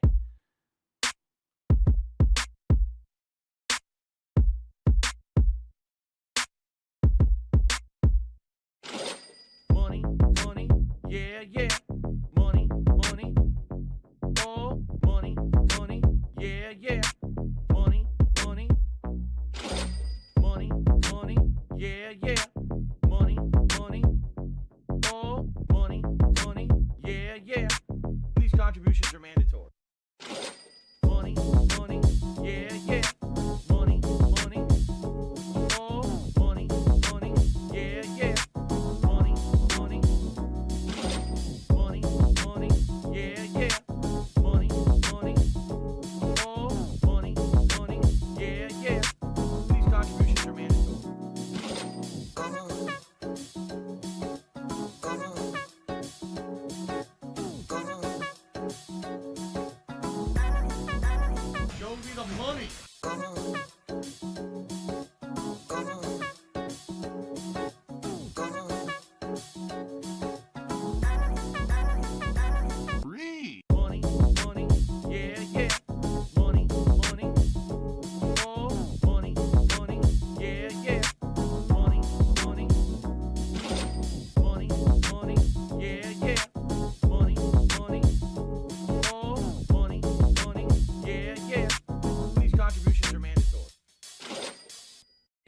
just gone like that.